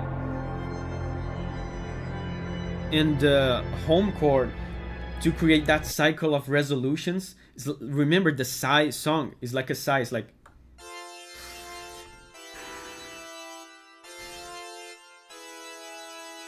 the tense chord is like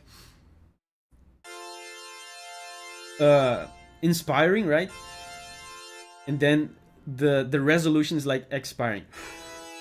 There's that sense of always coming back to a resolution.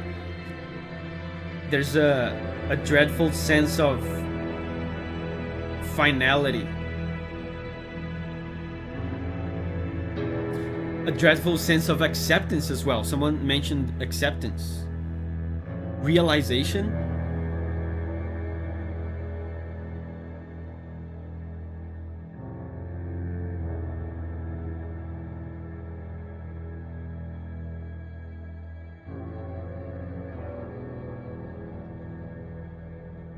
It's a dark mass.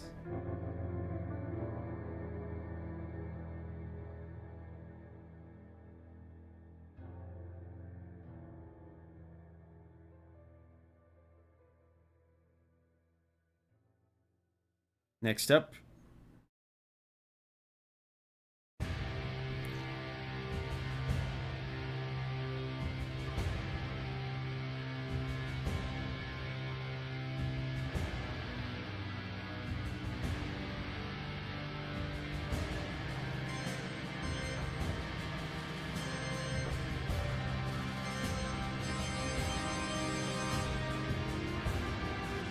Oh.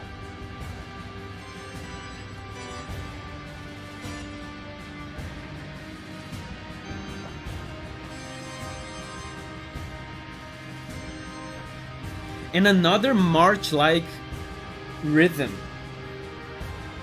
This one sounds particularly militaristic because of the snare drum.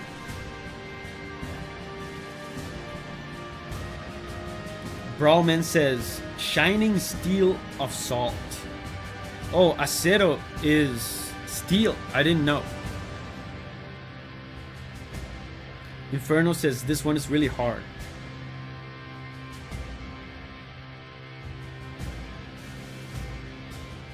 There's something very... Oh, wait, steel. Shining steel.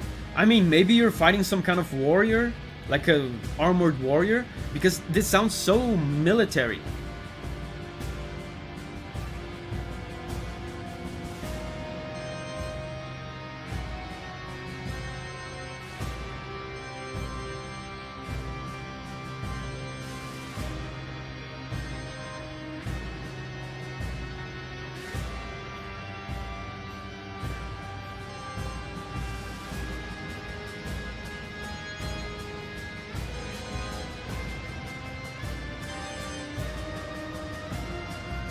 Yep, it's a heavy steel armored guy.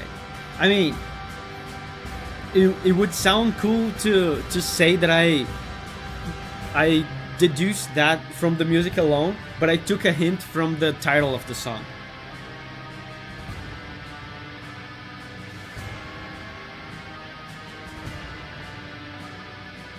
And the electric guitars sound, they add such a layer of aggression in this.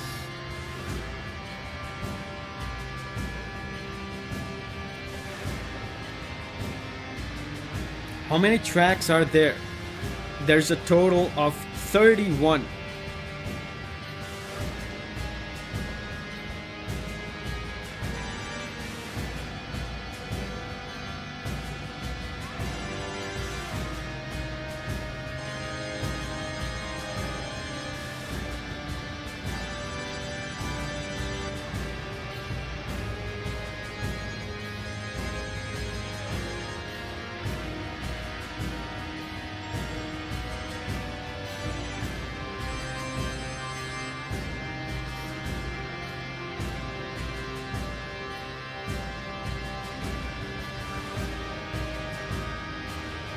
Is Spanish and Portuguese very similar?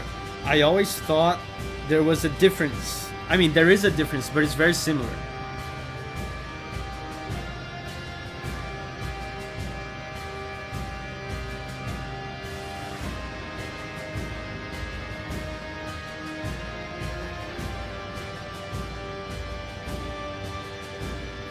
Bad Done Well says, I must leave now. This listening session has left me emotionally drained.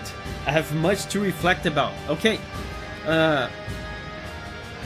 Tell us later the result of your musings and reflections. What kinds of ideas and abstractions you come up with. Bye bye, Bad Done.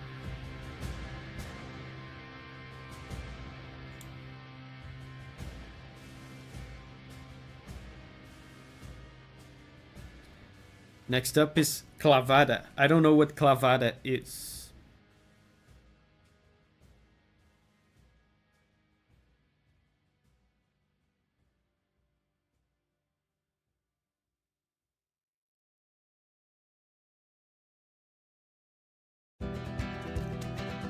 La Hermandad says, The Goat. Is that your favorite track?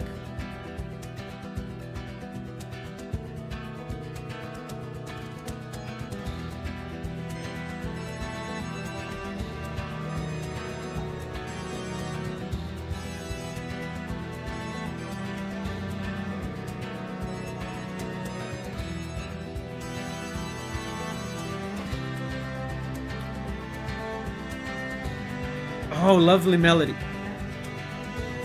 On the cello.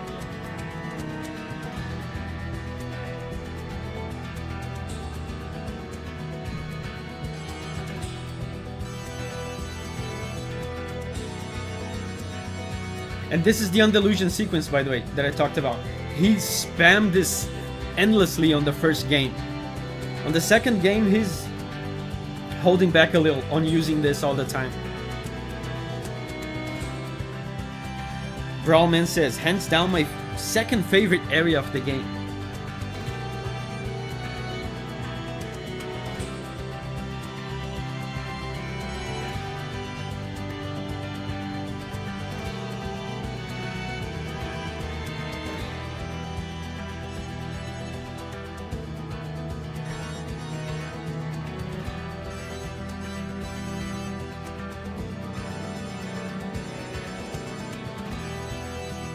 Actually, this is not exactly the Andalusian sequence.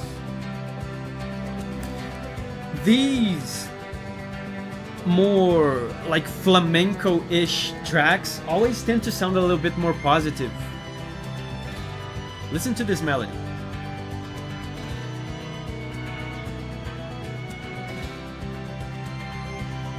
There's adventure in it, there's a little bit more hope.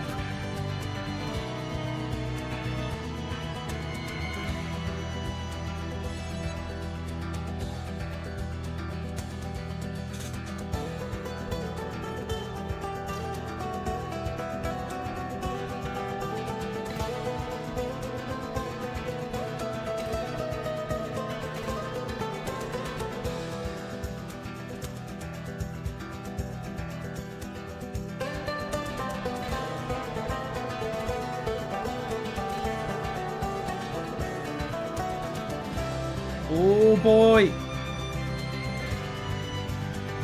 That's what I'm talking about, man. Give me some melodies, Carlos.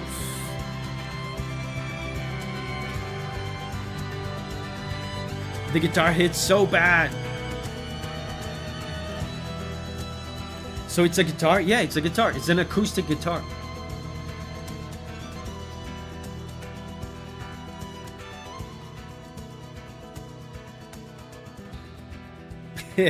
Joel says, I'm starting to get how Bad Done feels, honestly. This soundtrack saps so much energy with its flamboyance. Yeah, man, this one was really cool. I like this one.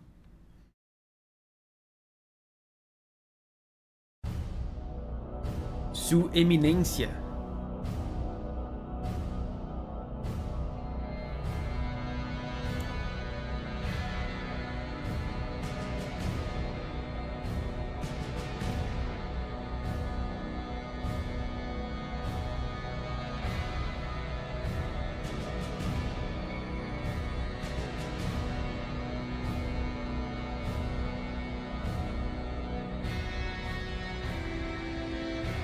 And we have electric guitars again. Yeah, His Eminence. Vigan says, this one is so cool, possibly my favorite. Disturbing boss. I thought it was a boss because of the heavy percussion.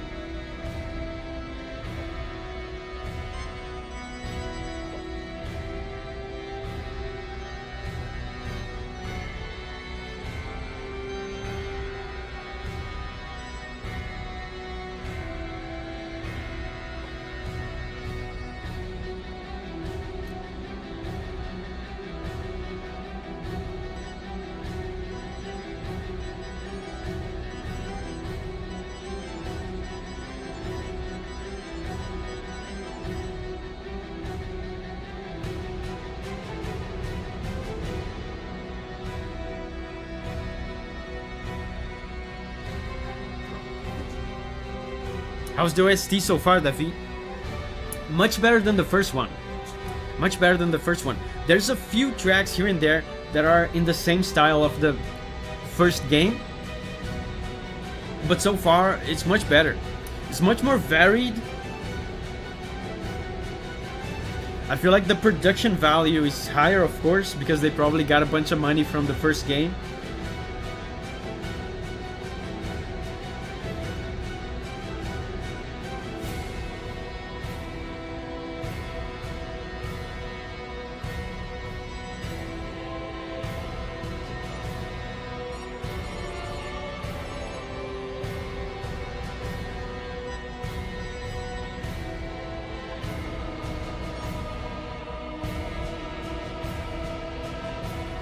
There's a lot more melody.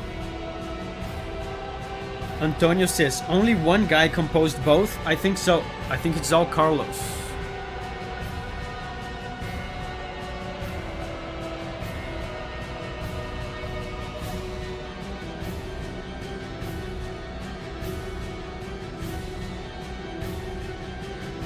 And we have an organ just like mine.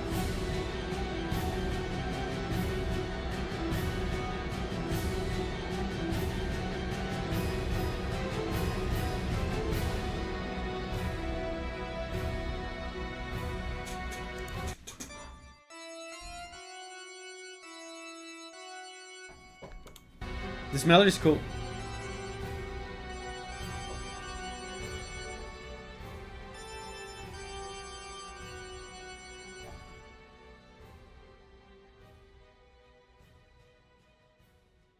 Next up.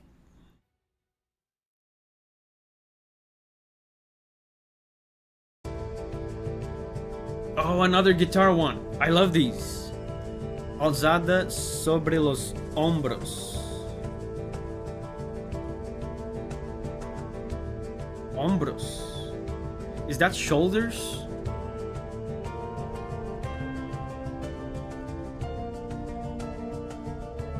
If it's the same guy, would funds change the quality that much? Yes, of course.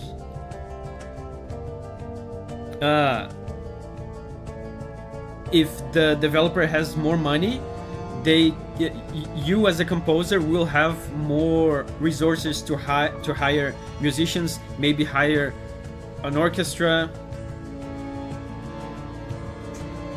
And some developers even have some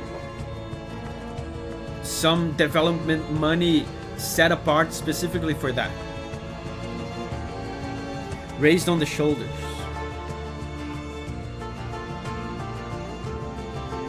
Oh, I love this one.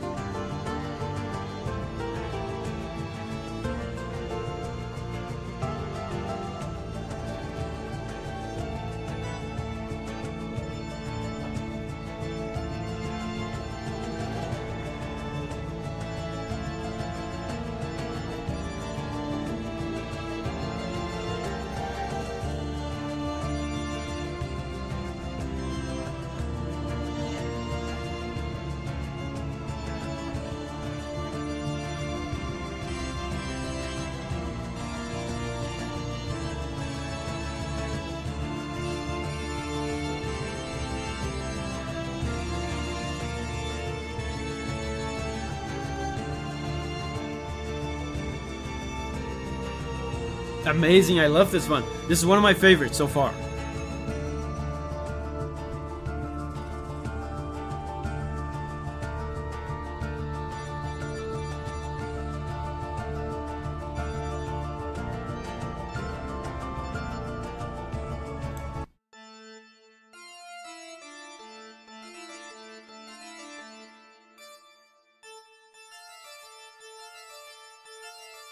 I'm impressed with how much more interesting the use of pianos is in this second soundtrack. The first soundtrack had pianos, but in the second one I'm constantly intrigued by these piano arrangements, and I feel like I have to play them because they're so interesting.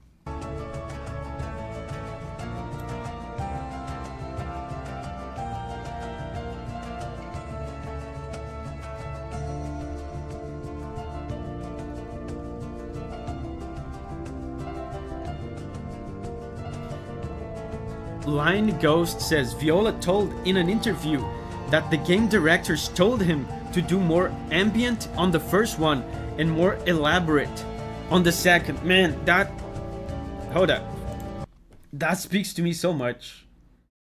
That's why, guys, when you hear video game music, if you hear like something that you don't like, or maybe something that, I don't know, is not as good as it could be, man, there's so much stuff involved. It's a lot more than just, oh, the composer is good or the composer is not good. Sometimes developers tell you to do stuff. You know? I mean, I haven't played the game, so I don't know. I don't know if the soundtrack of the first game would be better if it was composed with the same approach of the second game. I can't say that because I haven't played the games. But, you know, the soundtrack of the second game is better than the soundtrack of the first game. It's the same composer with the same abilities. The only thing that changed was how he was directed. It was what he was told to do.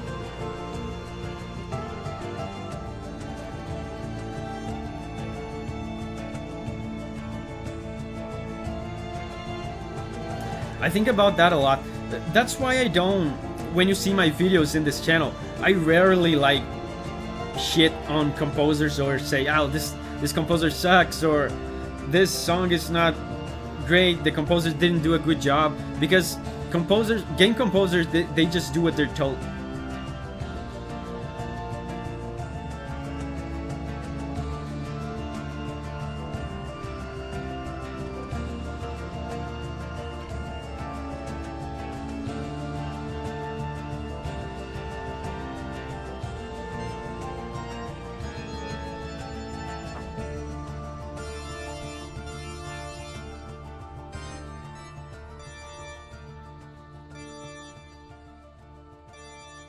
I love this one. This is one of my favorites.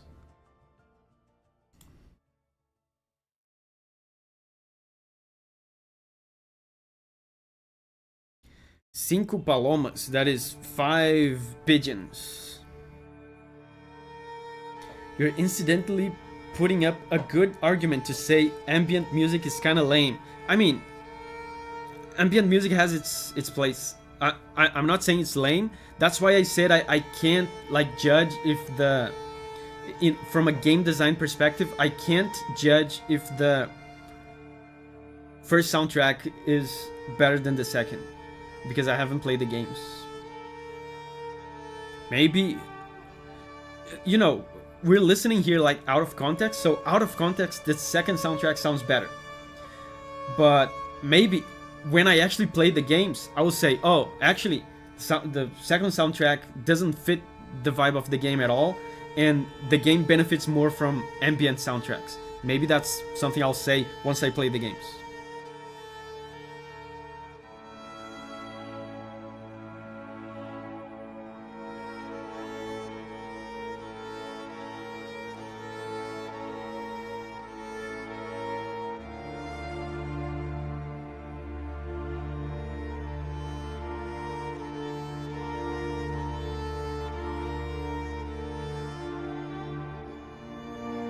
so much.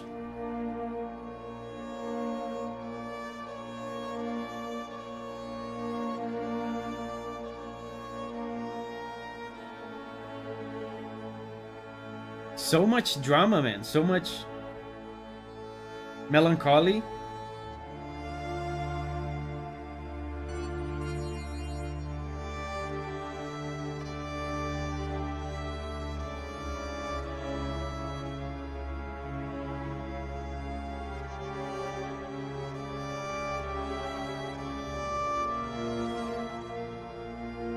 The first one is darker, like the Old Testament, and the second is like the New. Sam says, I must be going now. Have a good night, everyone. Bye bye, Sam. Thank you for joining us.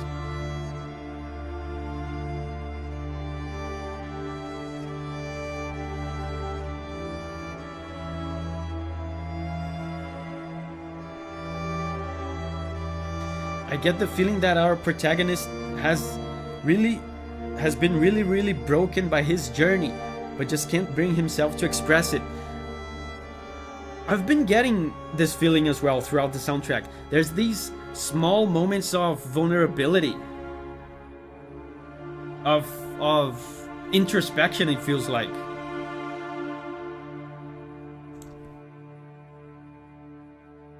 These brief moments of emotion that you don't get on the other tracks, on the boss tracks, on the exploration tracks.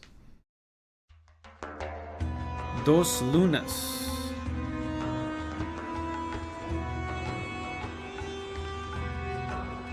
This sounds very Middle Eastern. Spanish music in general has a Middle Eastern element to it, but this sounds very Middle Eastern, even having that in mind. Yeah, the Moorish feeling.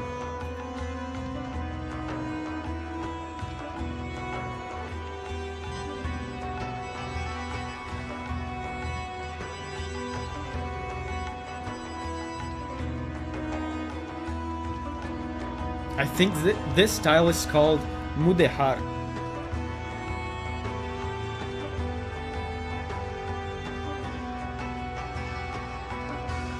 Oh.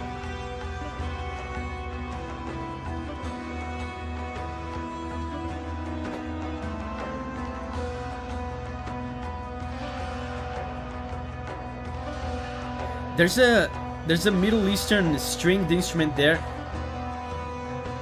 Sounds to me like it could be a qanun, which is a like a Persian instrument. But I don't know, it might be like a Spanish equivalent. It's Arabic because the scenario is ambiented in Caliphate of Granada.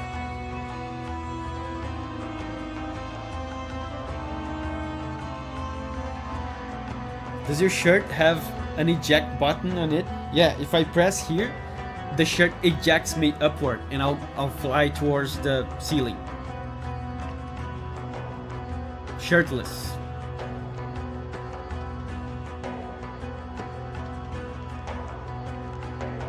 Two moons. Theme of a location simply called Two Moons. So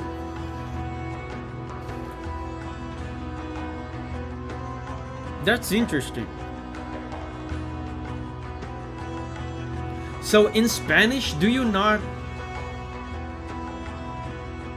In Spanish, the number two, dos, it doesn't change with the gender of the word next to it, because luna is a feminine word. If it was one moon, it would be una luna, right? The one is feminine. Why is the dos here not feminine? Is there no feminine dos in Spanish? Because in Portuguese there is. In Portuguese, two is dois. Two feminine is duas. So in Portuguese it would be duas luas. Oh, that's interesting. Two does not have a gender. That's interesting.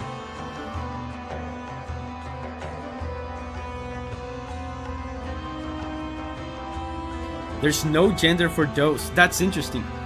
In Portuguese we have gender for dos.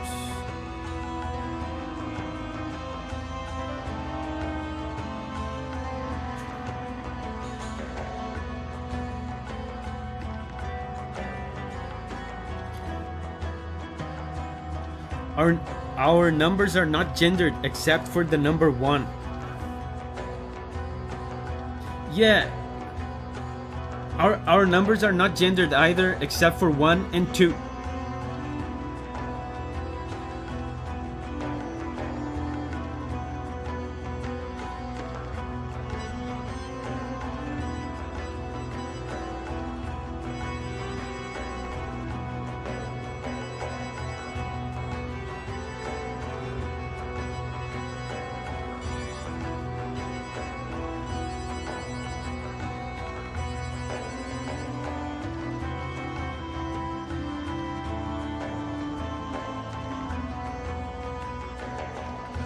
I love this soundtrack. How are you liking it, Davi? Very, very much. I like it better than the first soundtrack. I have a few favorite tracks in this.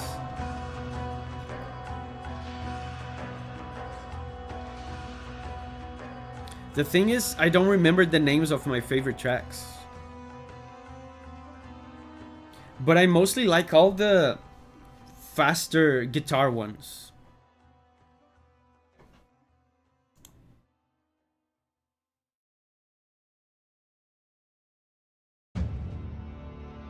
Fermosa Fembra.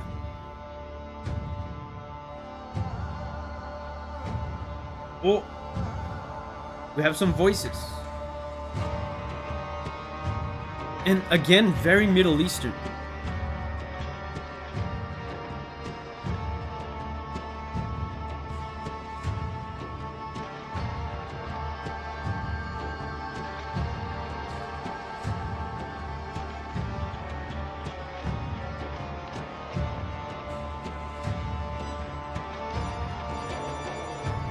And these Middle Eastern tracks have very stale harmonies, for the most part.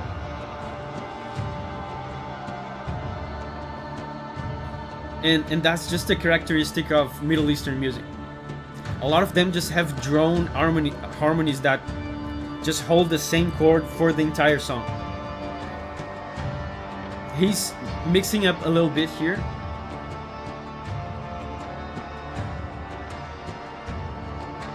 That name is not Spanish, by the way. The title is in Sephardi. Oh, the language of Andalusian Jews. Whoa. Wait. I didn't even know that was a thing. So Andalusian Jews had their own language. They didn't speak Hebrew. It's like a siren's call, yet somehow even more sinister.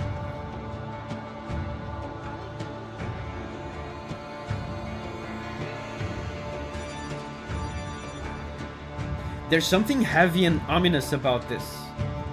I think the thickness of the bass makes it big and scary.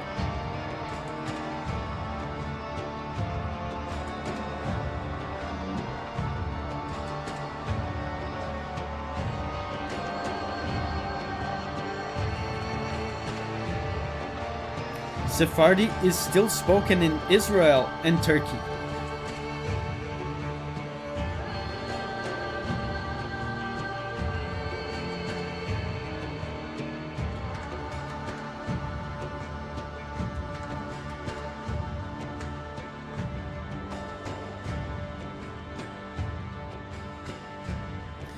But man, that's so intriguing, that language for Andalusian Jews. It has to be somewhat Latin based, right? Because Fermosa sounds Latin. It sounds like Latin for like beautiful, or at least Latin based.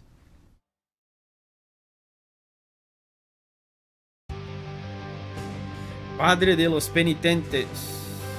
This is father of the penitents. Spain has many languages: Sephardi, Euskera, Catalá, Valenciano.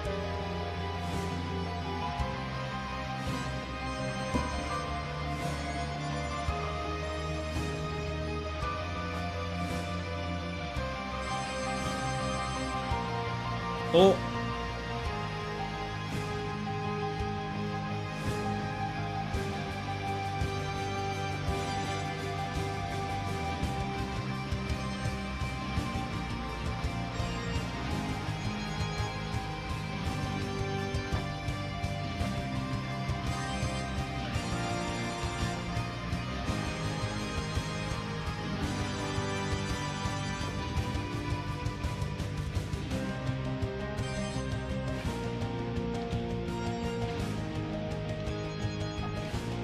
this melody is very relaxing.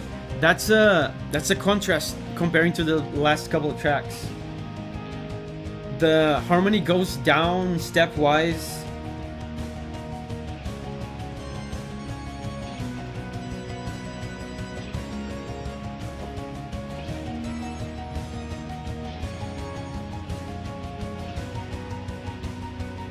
Yeah, this to me feels like Inferno says best boss. Oh wow, this is a boss. I guess I should have known because the percussion is a little bit heavier, but this feels relaxed for a boss. I would have honestly guessed this was an exploration track. It sounds like exploration to me. But of course, I guess the percussion is too heavy for exploration. Harmonically though, this feels quite relaxed.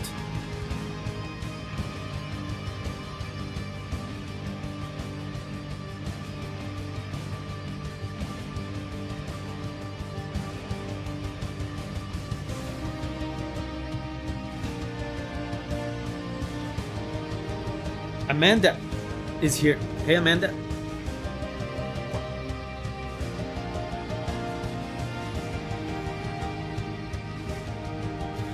So, considering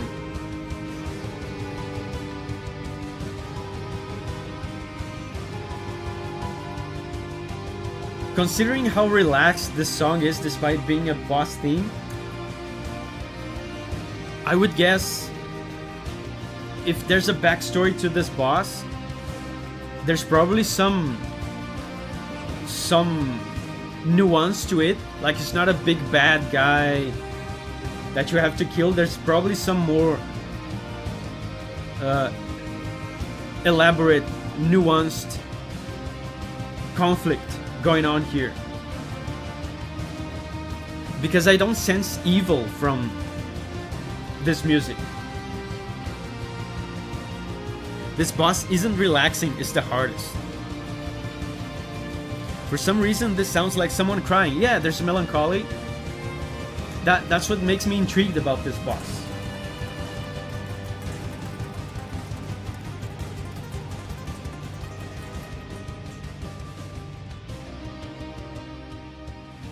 How do you fade out to that? That was amazing.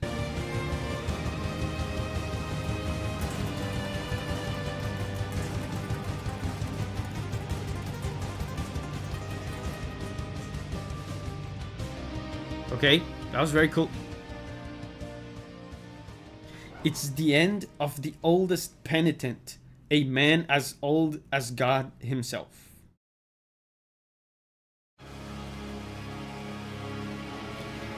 La devoción se hizo carne.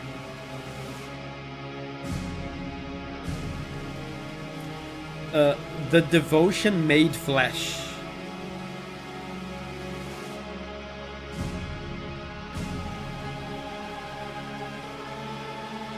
Oh, we got choirs.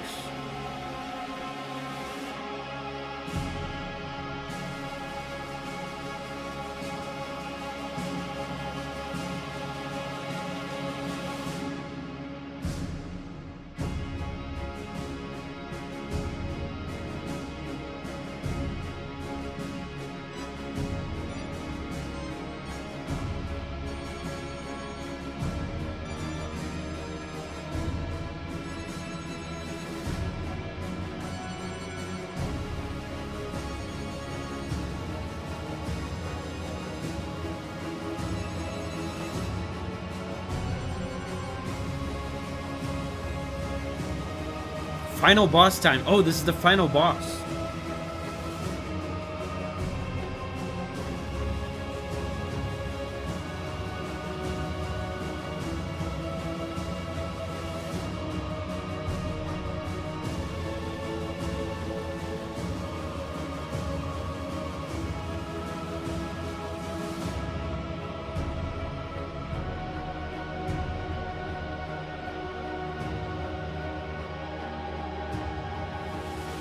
It's building up, it feels like. Yeah.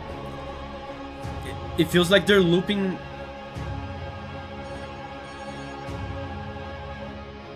Oh, now they're actually holding the same chord.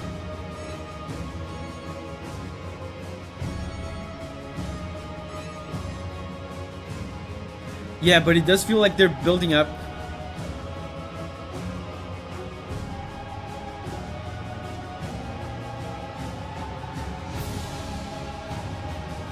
Yeah, listen to this. He is inserting more instruments, more strings.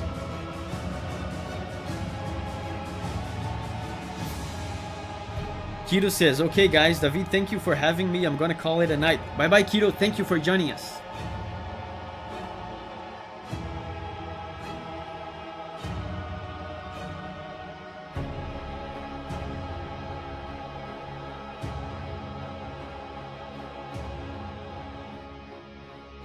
Cool.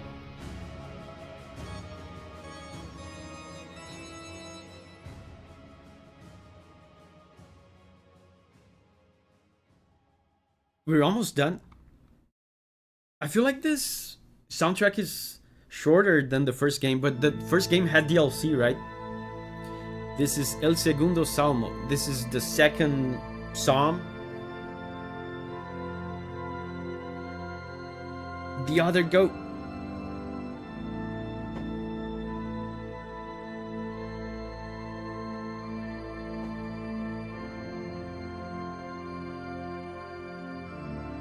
Oh, this feels so spiritual.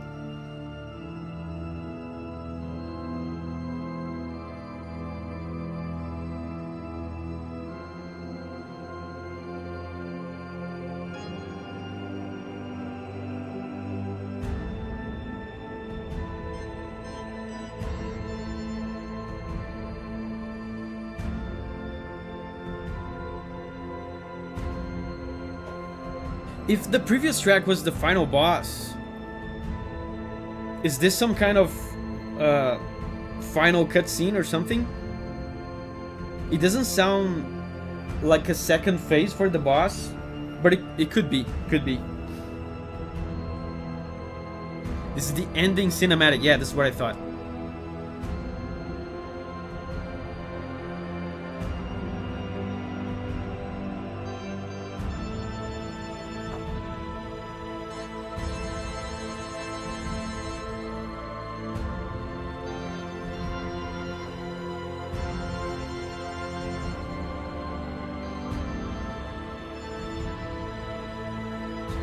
This is a very appropriate harmony for an ending cutscene, for an ending song. The harmony that he's doing here is so triumphant. Listen to it. This is a happy chord like Triumphant, Victory. Another happy chord that also happens to be a tense chord, so it builds tension for the satisfying finale. So triumphant, right? It sounds like victory.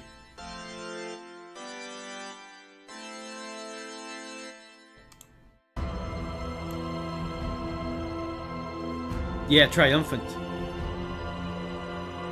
But also the fact that it's being done on the choirs and organ makes it kind of spiritual.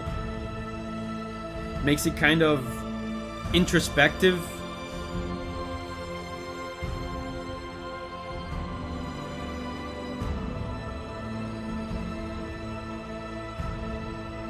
There's a degree of nostalgia there, of reminiscence for the journey that you've been through.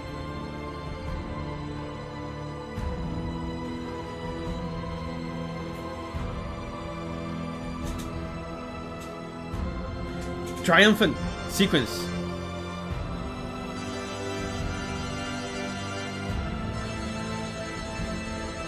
There's a degree of loss and sadness as well. You know, like in movies where, like, the movie's ending, but, you know, the conflict is resolved, but the main character, like, lost something, and he'll never be the same. I get that feeling from this.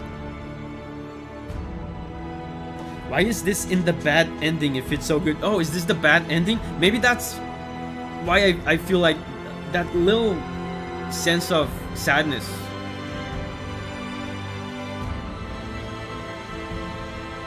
Bittersweet, yes.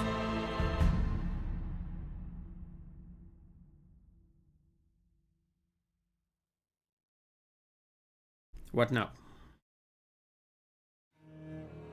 Lienzo de la luz y el tiempo. Yeah, it ended suddenly.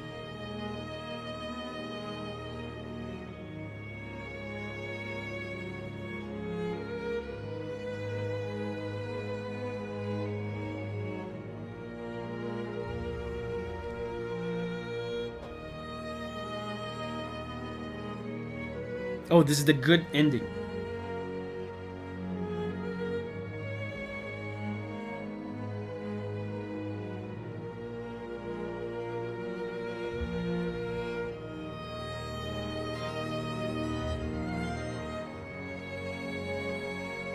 So right off the bat,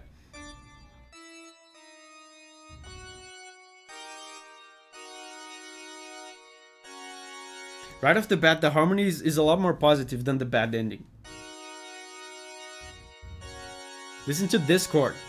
Straight up happy chord.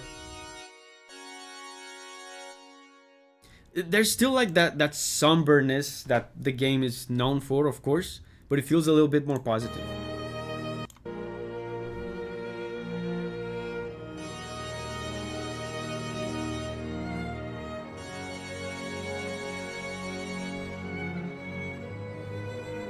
Yeah, the violin still sounds sad though. The violin is crying.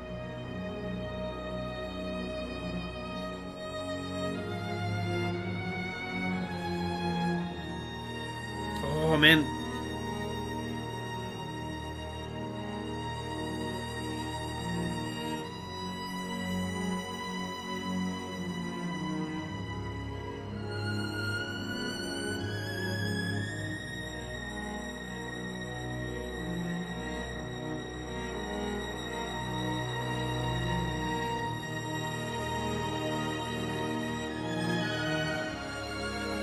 Beautiful violin, crying happy tears. Yeah, there's tears coming out from the violin, right? But the harmony underneath tells me there's at least some sense of closure and at least some semblance of a positive conclusion.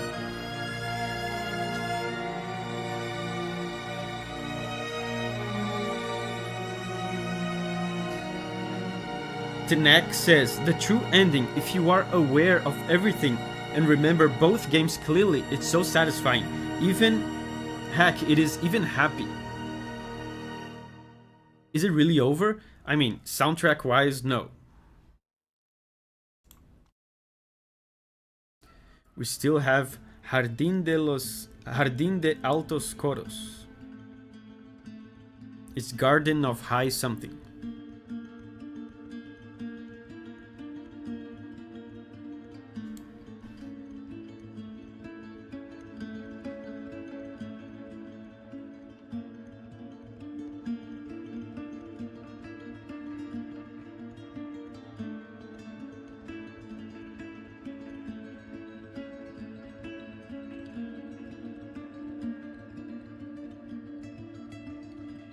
Garden of High Choirs.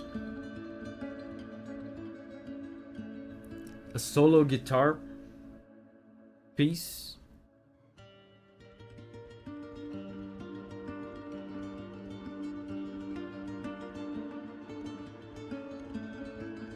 Is this like a credits thing?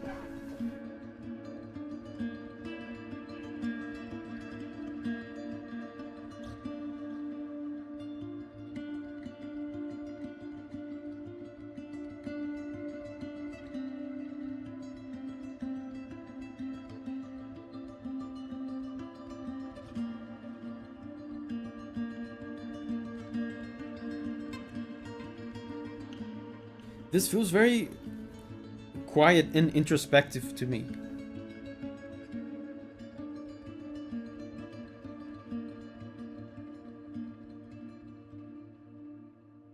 Wow.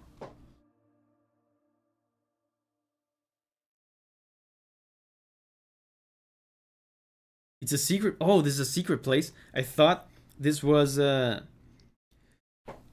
like maybe a credits or a post game cutscene or something, post game sequence, because it felt so emotional. It felt like you are reflecting or pondering about the journey.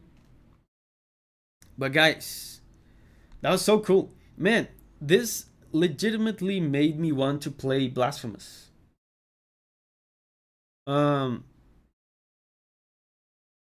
I think I'm gonna do a poll on the gameplay channel to see if I'm gonna play it, because people are saying it's a long game. I'm not gonna finish it like very quickly, and there's 2 of them. So who knows? I'm probably gonna make a poll. We'll see if we're gonna play Nier or Blasphemous or something else. We'll see. Joel says, I don't think I disliked a single track. I didn't dislike a track either.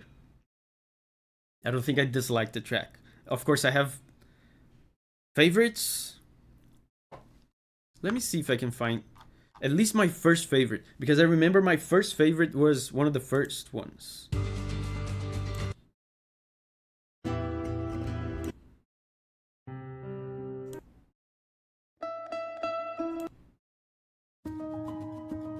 This was not the one I was thinking of, but this one was also one of my favorites. It reminds me of Celeste.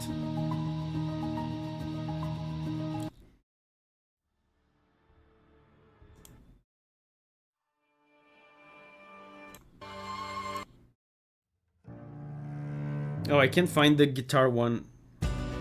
Oh, it's this one. It's this one. I guess I'm happy to say this one is my favorite. There were other ones similar to this one, where it's a very lively rhythm and guitar melodies. But yeah, guys, this will be it. That was a fun stream. Thank you for sharing this game with me. I say this all the time. This channel is about exactly that, sharing the music from the games that we love with each other. And I wouldn't have listened to this amazing soundtrack if it wasn't for you guys. So thank you very much. I will be ending the stream now, so it is time to say bye to me in the chat so I can say bye right back to you. So we will see each other again on Friday on the Elden Ring stream. Okay? La Hermandad says, great stream and great music. Thank you. So bye bye, Call of Booty, The Dark Angel, Ocean, La Hermandad, Gengu, Joel, Signa, Crad, Line Ghost, Tanek, Murillo, Spamton, Latir, Brawlman, Timothy, Tommy, Amanda, Kithara. Bye bye, guys. I'll see you guys again in the Elden Ring stream on Friday. Be there. Bye bye. Thank you.